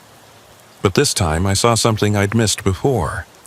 My own watch sitting on one of the shelves, still ticking away even though the real watch was on my wrist.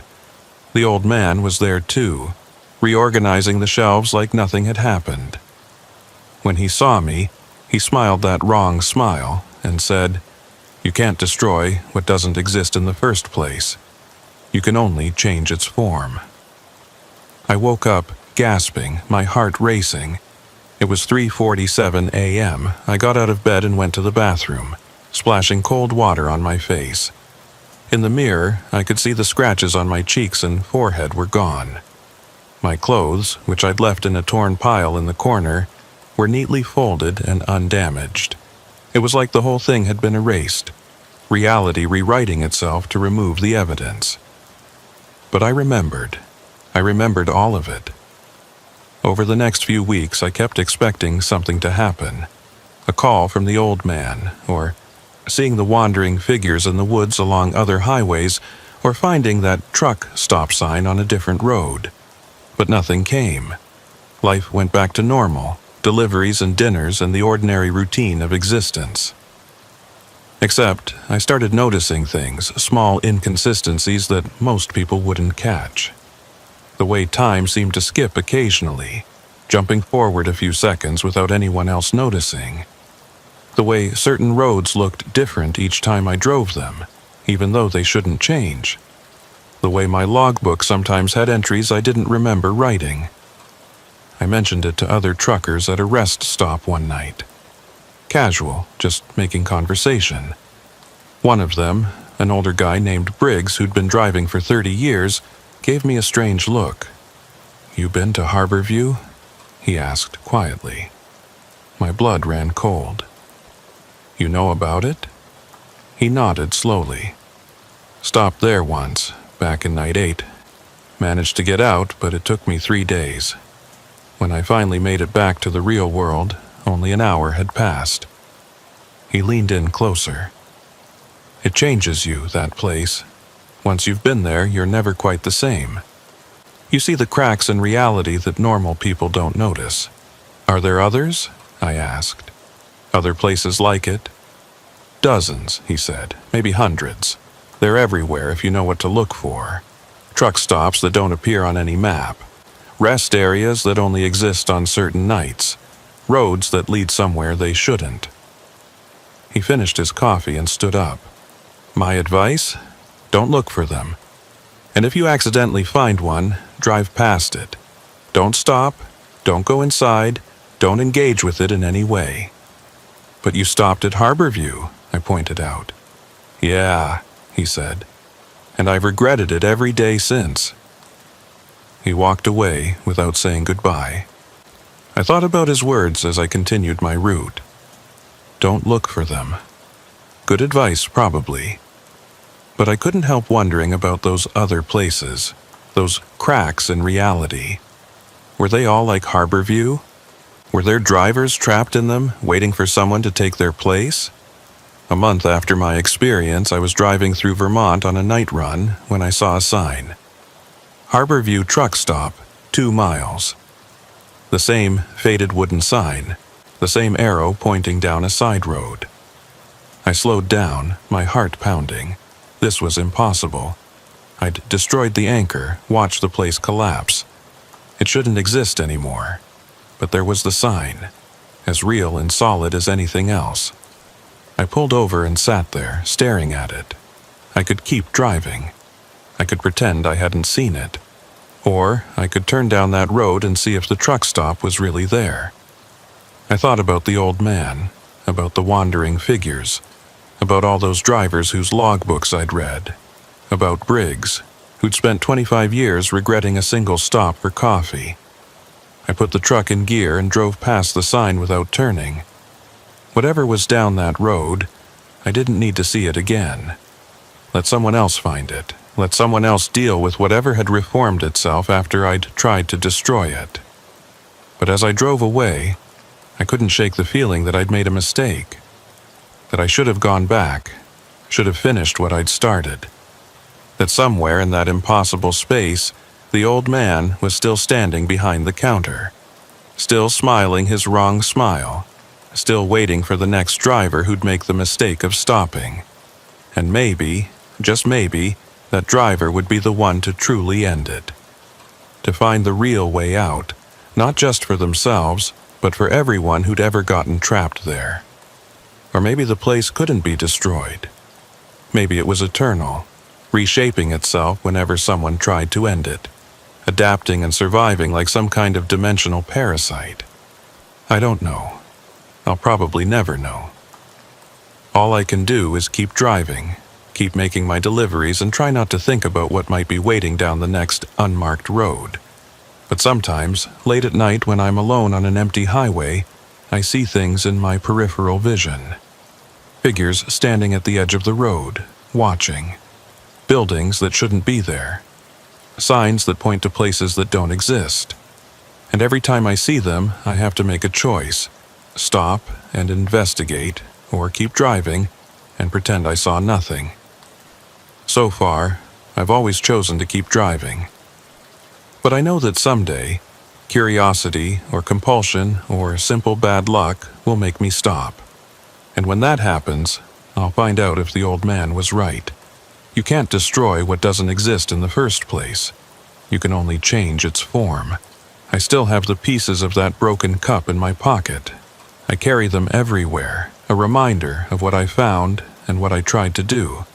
Sometimes I take them out and look at them, and I swear I can still see reflections moving across the ceramic shards. Highways and truck stops and drivers who'll never make it home. The company wanted to give me that same route again last week. I refused it. They weren't happy, but I didn't care.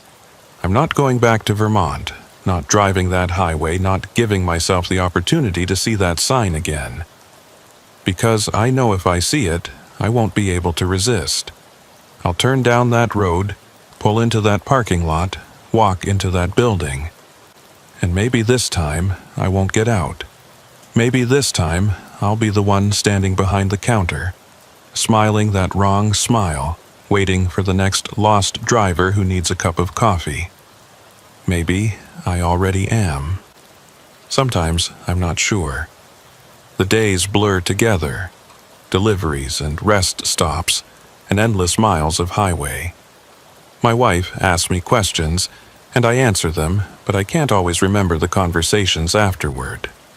My daughter shows me her homework, and I help her with it, but the details slip away like water through my fingers. I'm here, I'm real, I'm living my life, but there's a logbook on a counter somewhere with my name in it, time-stamped and dated, with 4 words written underneath in that precise mechanical script: did not leave, still here.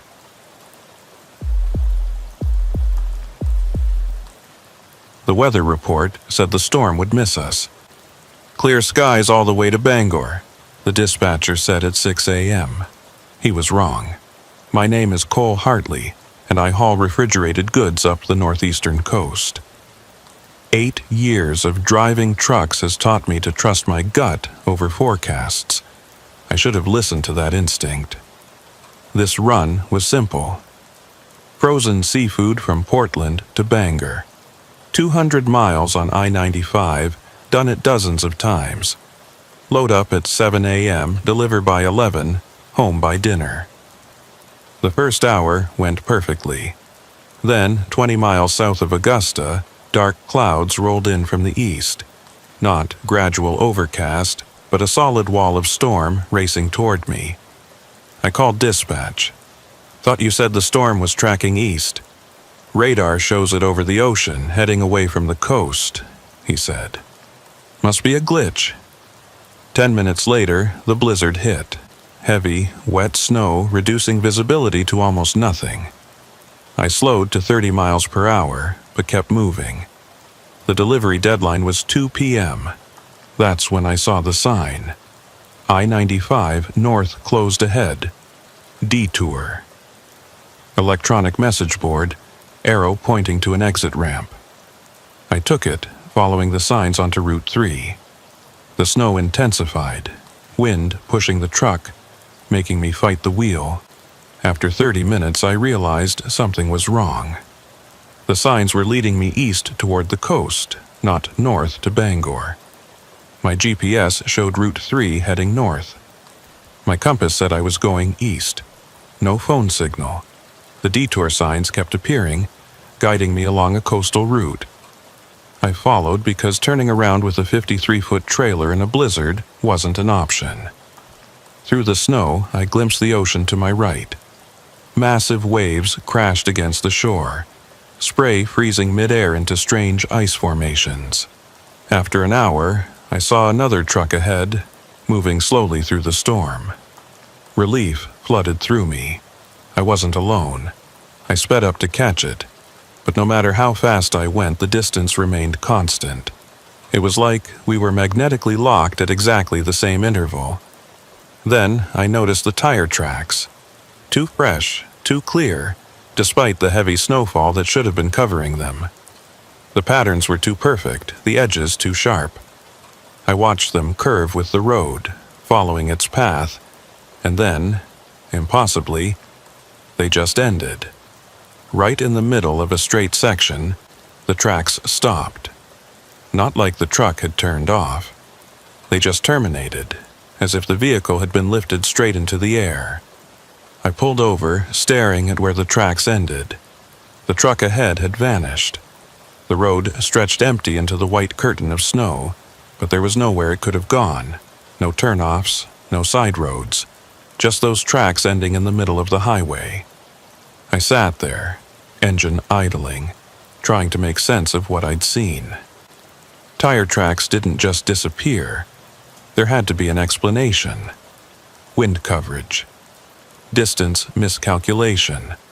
Some optical illusion created by the storm. But deep down, I knew I was lying to myself. My CB radio crackled to life, even though I'd turned it off. Turn back. 2 words, flat and emotionless, distorted by heavy static. I grabbed the handset. This is Hartley. Who is this? Silence, just the hiss of static. If you can hear me, I'm on the coastal detour heading north. Do you know where this road goes? The static grew louder, punctuated by strange pops and whistles. Under it, I could swear I heard other voices, dozens of them, all talking at once but too faint to make out individual words. It sounded like a crowd murmuring in a distant room. "Hello, I need directions." The static cut out abruptly, leaving perfect silence. Then the voice returned, clearer this time. "You're on the ice coast. Turn back while you still can." The ice coast.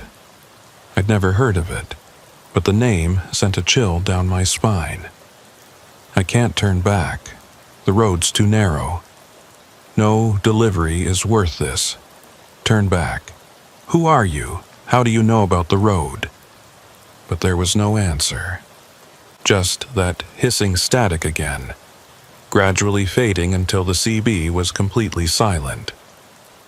I put the truck back in gear and continued driving, my hands gripping the wheel tighter than necessary. My mouth was dry despite the cold, and I could feel my heart beating faster. Something was very wrong with this road. 20 minutes later, a town appeared through the snow. It materialized suddenly. One moment I was surrounded by forest and empty road. The next I was driving into a cluster of buildings. Old buildings from the early 1900s lined both sides of the street. A general store with faded lettering, a post office with peeling paint, a diner with a broken neon sign. There were lights in some windows, warm yellow glows that looked inviting. Smoke rose from several chimneys, but something about it felt staged, artificial, like a movie set rather than a real town. A man stood on the sidewalk watching my truck pass. He wore a heavy coat and boots, but no hat or gloves despite the freezing temperature. Snow accumulated on his shoulders and hair, but he didn't seem to notice. As I drove by, he raised one hand in greeting. The gesture was slow, deliberate, almost mechanical. I waved back and pulled over. "Can you tell me how to get back to I-95? I called out. He walked over slowly through the knee-deep snow. Each step was measured, careful. When he got close, I could see his face clearly. Maybe 60 years old, weathered complexion. But his gray eyes were what caught my attention. They seemed to look right through me, seeing something beyond what was visible. "I-95? He said, his voice rough. "You won't find that around here." I took a detour. Been following signs for over an hour. He studied me for a long moment. "What day is it?" The question caught me off guard. "Thursday, February 16th. "What year?" Now I was getting worried. 2024, are you okay?" He smiled, but it didn't reach his eyes. The expression was hollow, practiced, like he'd done it so many times it had lost all meaning. "I'm fine, but you need to leave, right now. Don't stop, don't talk to anyone else, just turn around and drive until you're back on the main highway." "I can't turn around here, the road's too narrow with my trailer." "Then back up, or unhook the trailer and leave it. I don't care how you do it, but you need to go." There was urgency in his voice now, an edge of desperation. "What's wrong with this town?" "Nothing's wrong with the town. The town's been gone for 30 years. What you're seeing isn't real." I stared at him. "You're standing right here talking to me." "I didn't say I'm not real. I said the town's not real. There's a difference." He glanced over his shoulder, checking if we were alone. "You're on a road that shouldn't exist. It appears during storms, leads people to places they don't want to go. The only way out is to turn around and go back exactly the way you came." Now that he mentioned it, I could see the inconsistencies. The buildings looked too perfect for structures abandoned 3 decades. No graffiti, no decay. The smoke from the chimneys rose straight up, unaffected by the wind. The snow around the buildings looked too evenly distributed, like it had been carefully arranged. "How long have you been here?" I asked. His eyes grew distant. "I stopped counting years ago. Time doesn't work the same here. Sometimes a day lasts a week, sometimes a week passes in an hour. And you're warning me to leave, but you can't leave yourself. I'm tethered to this place now." he said quietly. Part of it's geography. But you're not yet. You can still escape. I decided to try reversing. I backed up maybe 100 yards, and when I checked my mirror, the town was gone. Not fading, just gone like it never existed. I stopped, staring at empty road where buildings had stood moments before. My dashboard clock showed 10:47 a.m. I'd been driving 4 hours, though the route should only take 3. I put the truck in drive, looking for a place to turn around. That's when I saw the other truck again, backing up just like I had been. But the cab was empty. No driver. It was reversing fast, coming straight toward me. I threw my truck in reverse, trying to maintain distance. Then it just stopped, instantly. Sat there, motionless, in the middle of the road. I maneuvered around it carefully. The windows were covered in frost, but I could make out a dark silhouette in the driver's seat. I didn't stop to check. And then, like the town, the truck vanished from my rearview mirror. I drove for another 30 minutes, recognizing rock formations I'd passed earlier. I was retracing my route. Then I saw detour signs again, but pointing the opposite direction. I-95 north, this way. I followed them, making a careful turn. Immediately, the storm began to let up. Snow thinned, wind died, blue sky appeared. 10 minutes later, I was back on I-95, merging into normal traffic. My dashboard clock read 11:15 a.m. I'd lost over 4 hours somewhere on that detour, but it had felt like maybe 90 minutes. I called dispatch. I'm back on I-95, about 20 miles south of Bangor. What the hell happened? You were supposed to check in an hour ago. I got caught in a detour. The interstate was closed. I-95's been open all morning. There's no detour. There were signs, I insisted. Cole, I'm looking at highway cameras. No signs, no closures. You sure you're okay? I made the delivery 45 minutes late. On the drive home, I couldn't stop thinking about what happened. I tried searching my phone. Ice Coast, Maine, Phantom Roads, Route 3 detour. Nothing matched. At home, I told my wife everything. She listened without interrupting. When I finished, she asked, "You're going back, aren't you?" "I don't know." "If you don't, you'll regret it forever," she said. "But I'd rather have you die trying to help people than watch you destroy yourself with guilt." 3 days later, I had another coastal run. I'd requested it deliberately, trading shifts. Another storm was forecast. My chance to find the road again. At 10 a.m., I left Portland with machine parts for Ellsworth. The storm hit hard. At the same spot, I saw them. I-95 north closed, detour. I took the exit, phone recording everything this time. Route 3 curving east.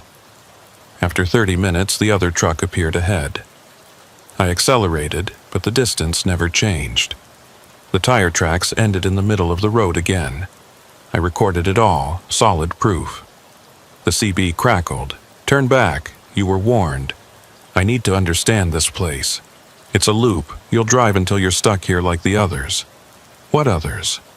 "Archer has been here 37 years. I've been here, I don't remember. Time doesn't work right." The town appeared. Archer stood in his usual spot. "You came back," he said. "I need to understand." He explained everything. The storm in 1907, his truck running out of fuel, the endless attempts to escape. Other drivers trapped in the loop. Some, for decades, forgotten who they were. "Show me," I said. We walked to the edge of town. A truck passed, silent, windows frosted. "That's Mason. Been here since 1993. Doesn't talk anymore." "How many are there?" 18 trucks.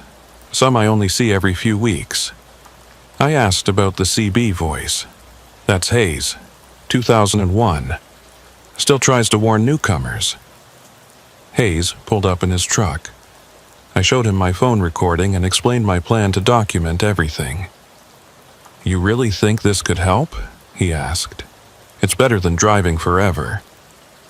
We drove together toward the ice wall at the end of the loop. It rose 20 feet high, blocking the road completely. Faces pressed against it from inside, previous drivers who'd been absorbed. "Eventually, the loop wears you down," Hayes said. "When there's nothing left, the road absorbs you into the ice.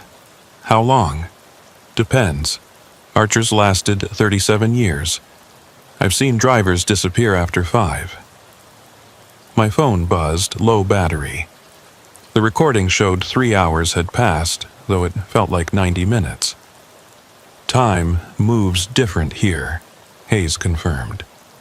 I stood at the ice wall, studying the frozen faces. Then I saw writing scratched into the surface. "The loop can be broken. Find the first marker." I photographed the message and got back in my truck. Hayes and Archer joined me, and we drove back along the road, this time paying careful attention to every marker. Boot, thermos, jacket, backpack, all items from the past few decades, left by drivers who'd gotten trapped and eventually given up hope. We'd been driving for maybe 20 minutes when I saw something different.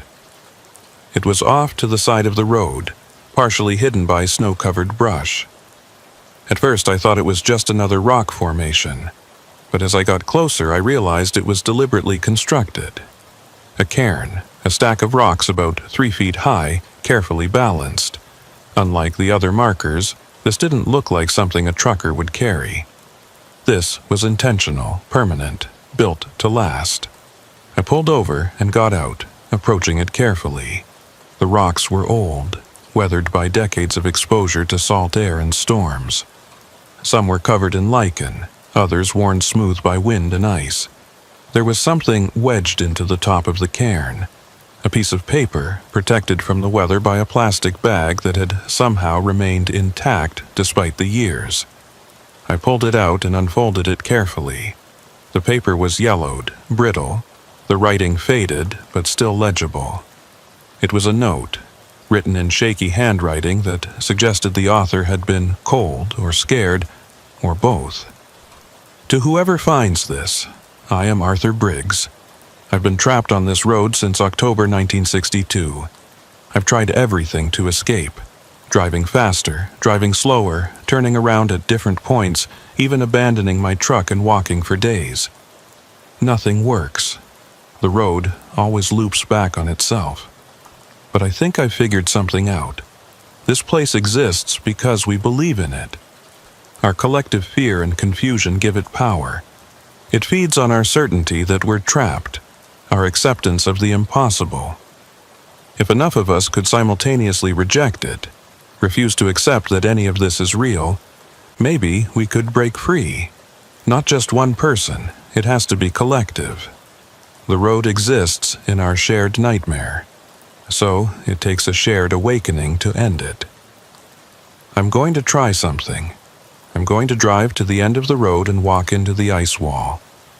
If my theory is right, I'll pass through it because I refuse to accept that it's solid. If I'm wrong, well, I'll join the others already frozen there. If you're reading this, I failed. But maybe you can succeed where I couldn't. Find other drivers who are still aware, still thinking clearly. Convince them. Together, all at once, reject the road's reality. That's the only way out. Don't try it alone. One person's disbelief isn't enough. It has to be unanimous, simultaneous. Only then will the road lose its hold. Arthur Briggs, October 1962.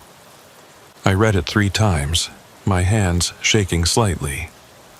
October 1962. Over 60 years ago. This road had been trapping people for more than half a century. I showed the note to Archer and Hayes. Archer read it slowly, his expression unreadable. When he finished, he looked up at me with something that might have been hope in his eyes.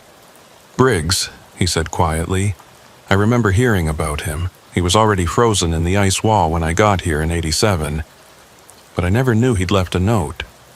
Do you think his theory is right? I asked. It's the most plausible explanation I've heard, Archer admitted. This place doesn't follow physical laws. It follows psychological ones. The rules of dreams and nightmares. If it exists because we believe in it, then collective disbelief might destroy it. But how do we convince everyone? Hayes asked. Most of the drivers have been here so long they've forgotten how to think critically. They just exist. We start with the ones who are still aware, I said. You, me, Archer, Mason, if we can reach him. That's 4. Maybe there are others. We drove back to the ice wall, and Archer started calling on the CB radio, broadcasting to anyone who could hear. Slowly, trucks began appearing. One by one, drivers pulled up and got out, gathering at the base of the wall. I counted them as they assembled. 18 in total, including us. Some looked present and aware. Others had that hollow, distant look that suggested they were only partially there, their minds worn down by endless repetition. But they were here. That was something. I figured out what Briggs meant, Archer said, addressing the group. The first marker isn't an object. It's a moment. The first time someone realized they were trapped. Time doesn't move forward here. It loops, just like the road. Every circuit, we relive the same moments, the same realizations.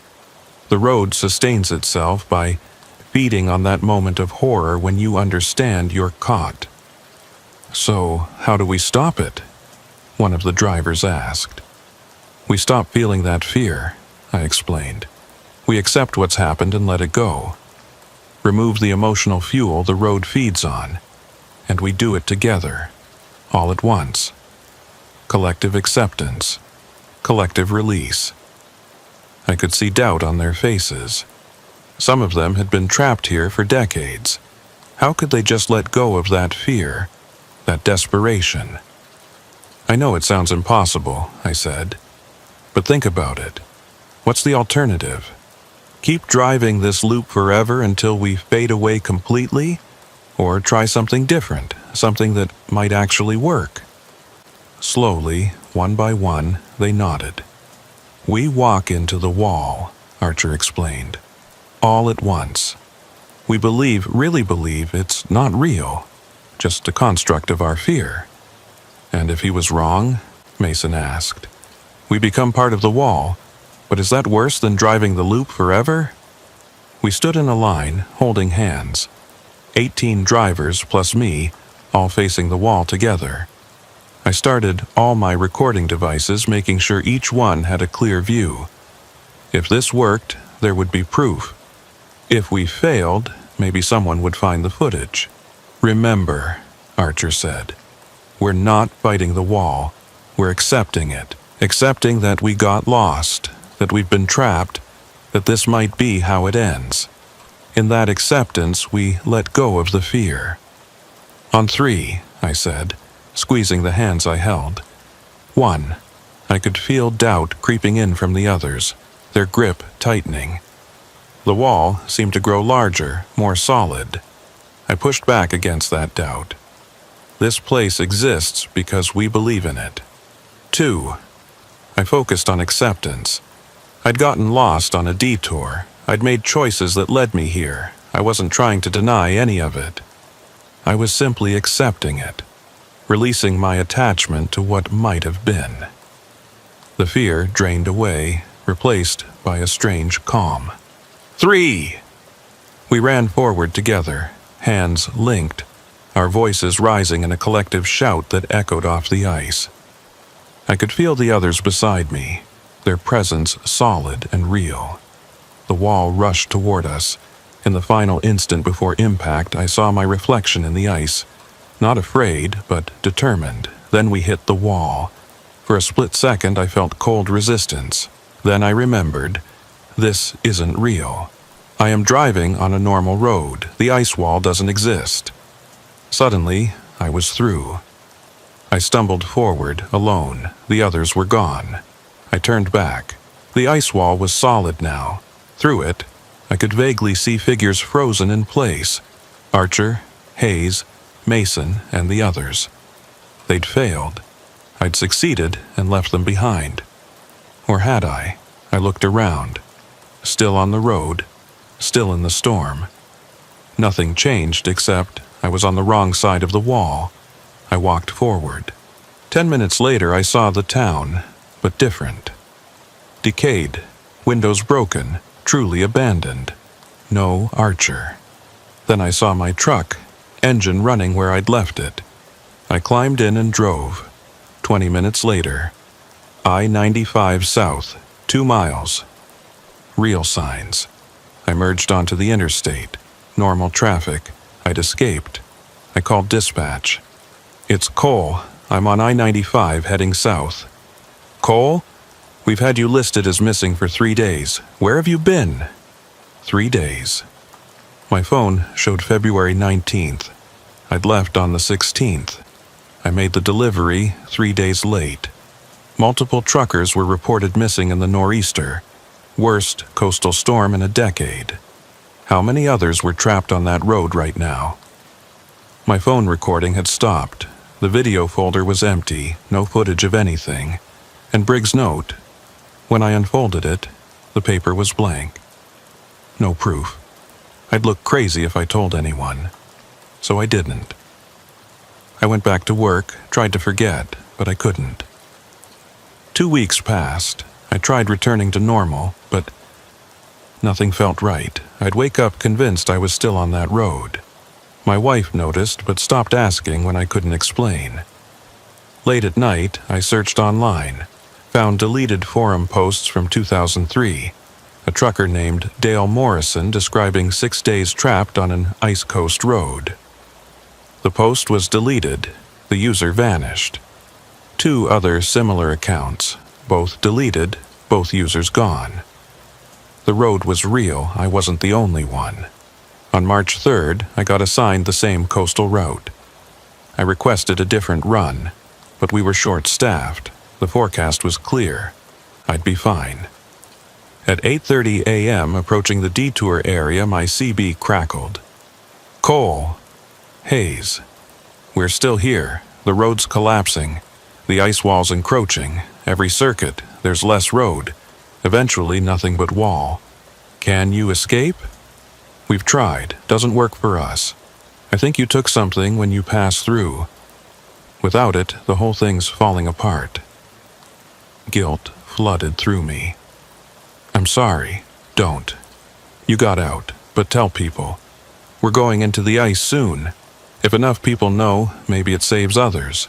No one believes me. I have no proof. Then come back, document everything before it's too late. If I come back, I might not leave. Probably not, but you'd be helping us. Maybe if we all go into the ice together as witnesses, the road will finally be destroyed." I thought about it all day. That night, I told my wife everything. "You're going back, aren't you?" she said. "I don't know. If you don't, you'll regret it forever. But I'd rather have you die helping people than watch guilt destroy you." We held each other. Then I started preparing. Supplies, fuel, batteries, multiple recording devices with cloud backup. The forecast showed another nor'easter on March 8th. My window. My wife wanted to come. I refused. This was something I had to do alone. We both knew it was likely goodbye. On March 8th, I kissed her one last time and headed north. The storm was building.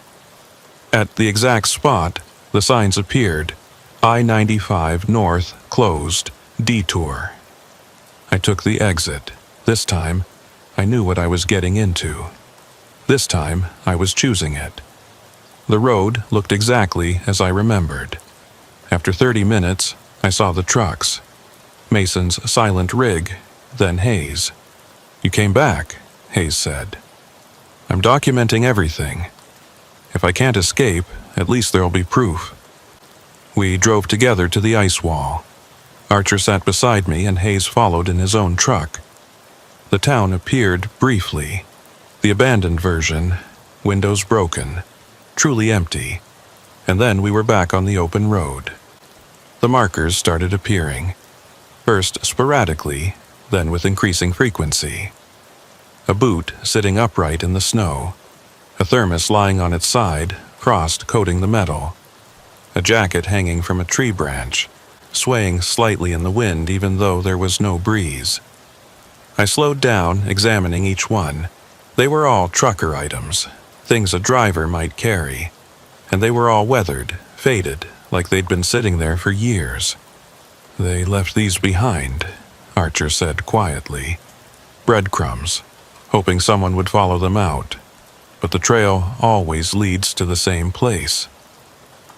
We passed a backpack sitting on a mile marker post. I stopped and got out to examine it. Inside were personal items, a wallet with a driver's license expired in '98, a family photo showing a man with a wife and 2 young children, a trucking logbook with entries that cut off abruptly mid-sentence. The name on the license was Derek Mason. "He's still here," Archer said, "driving the loop. Doesn't remember who he was anymore." I put the backpack back carefully, feeling like I was disturbing a grave. We continued on, and the markers became more frequent. Every 100 yards, then every 50, then every 20. They formed a trail leading deeper into whatever this place was. Then I saw it. The ice wall stretching across the road, completely blocking the way forward. It was massive, maybe 20 feet high, the surface rough and irregular. Formations like frozen waves covered it, and the ice had a strange blue-white glow that seemed to come from within. I parked and we got out. Hayes pulled up behind us moments later. "This is it," Archer said. "The end of the road. Literally." I walked up to the wall, my breath forming clouds in the frigid air. Up close, I could see things frozen inside the ice. Shapes, objects, and faces.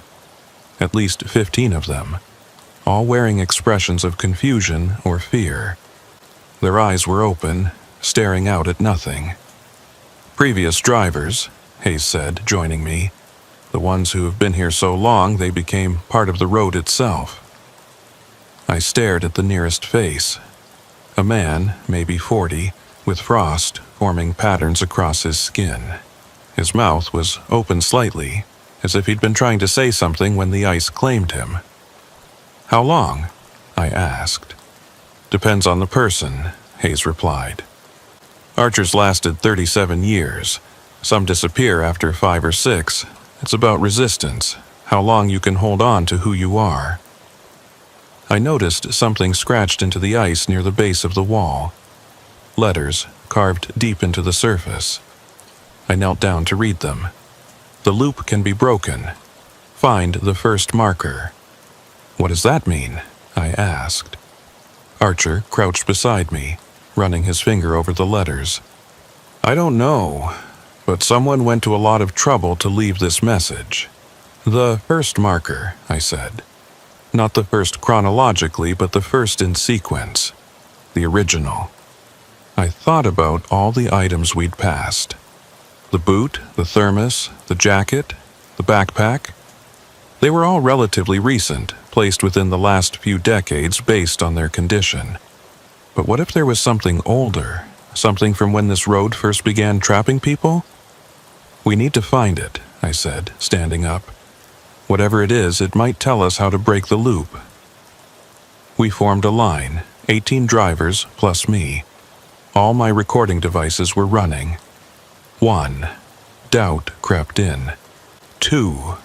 I wasn't trying to deny the wall. I was accepting it. Accepting I'd gotten lost, gotten trapped. This might be the end. And in that acceptance, the fear released. 3. We walked into the ice. Everything went white. I woke in my truck on I-95, engine running. 2:34 p.m., March 8th. less than 7 hours since I'd left. The storm was over, sun breaking through clouds, everything normal. I checked my recordings, hours of footage, the detour, the loop, the other drivers, the ice wall, everything captured. Dozens of messages on my phone. I called my wife. "I'm okay, I'm heading home. I think we broke the road." At home, I uploaded everything to multiple cloud services, made backups. Then I watched the footage. My blood ran cold. It showed me driving through a storm, taking a detour, following an empty road. But no other trucks, no towns, no ice wall. Just me alone, driving in circles before falling asleep. No evidence, just a man having what looked like a breakdown.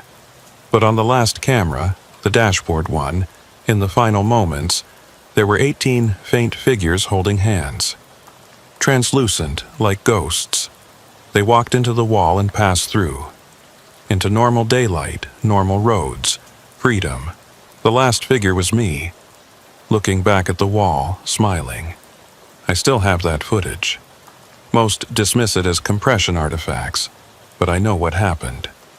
Sometimes, late at night, I get calls on my CB, Hayes, Archer, the others.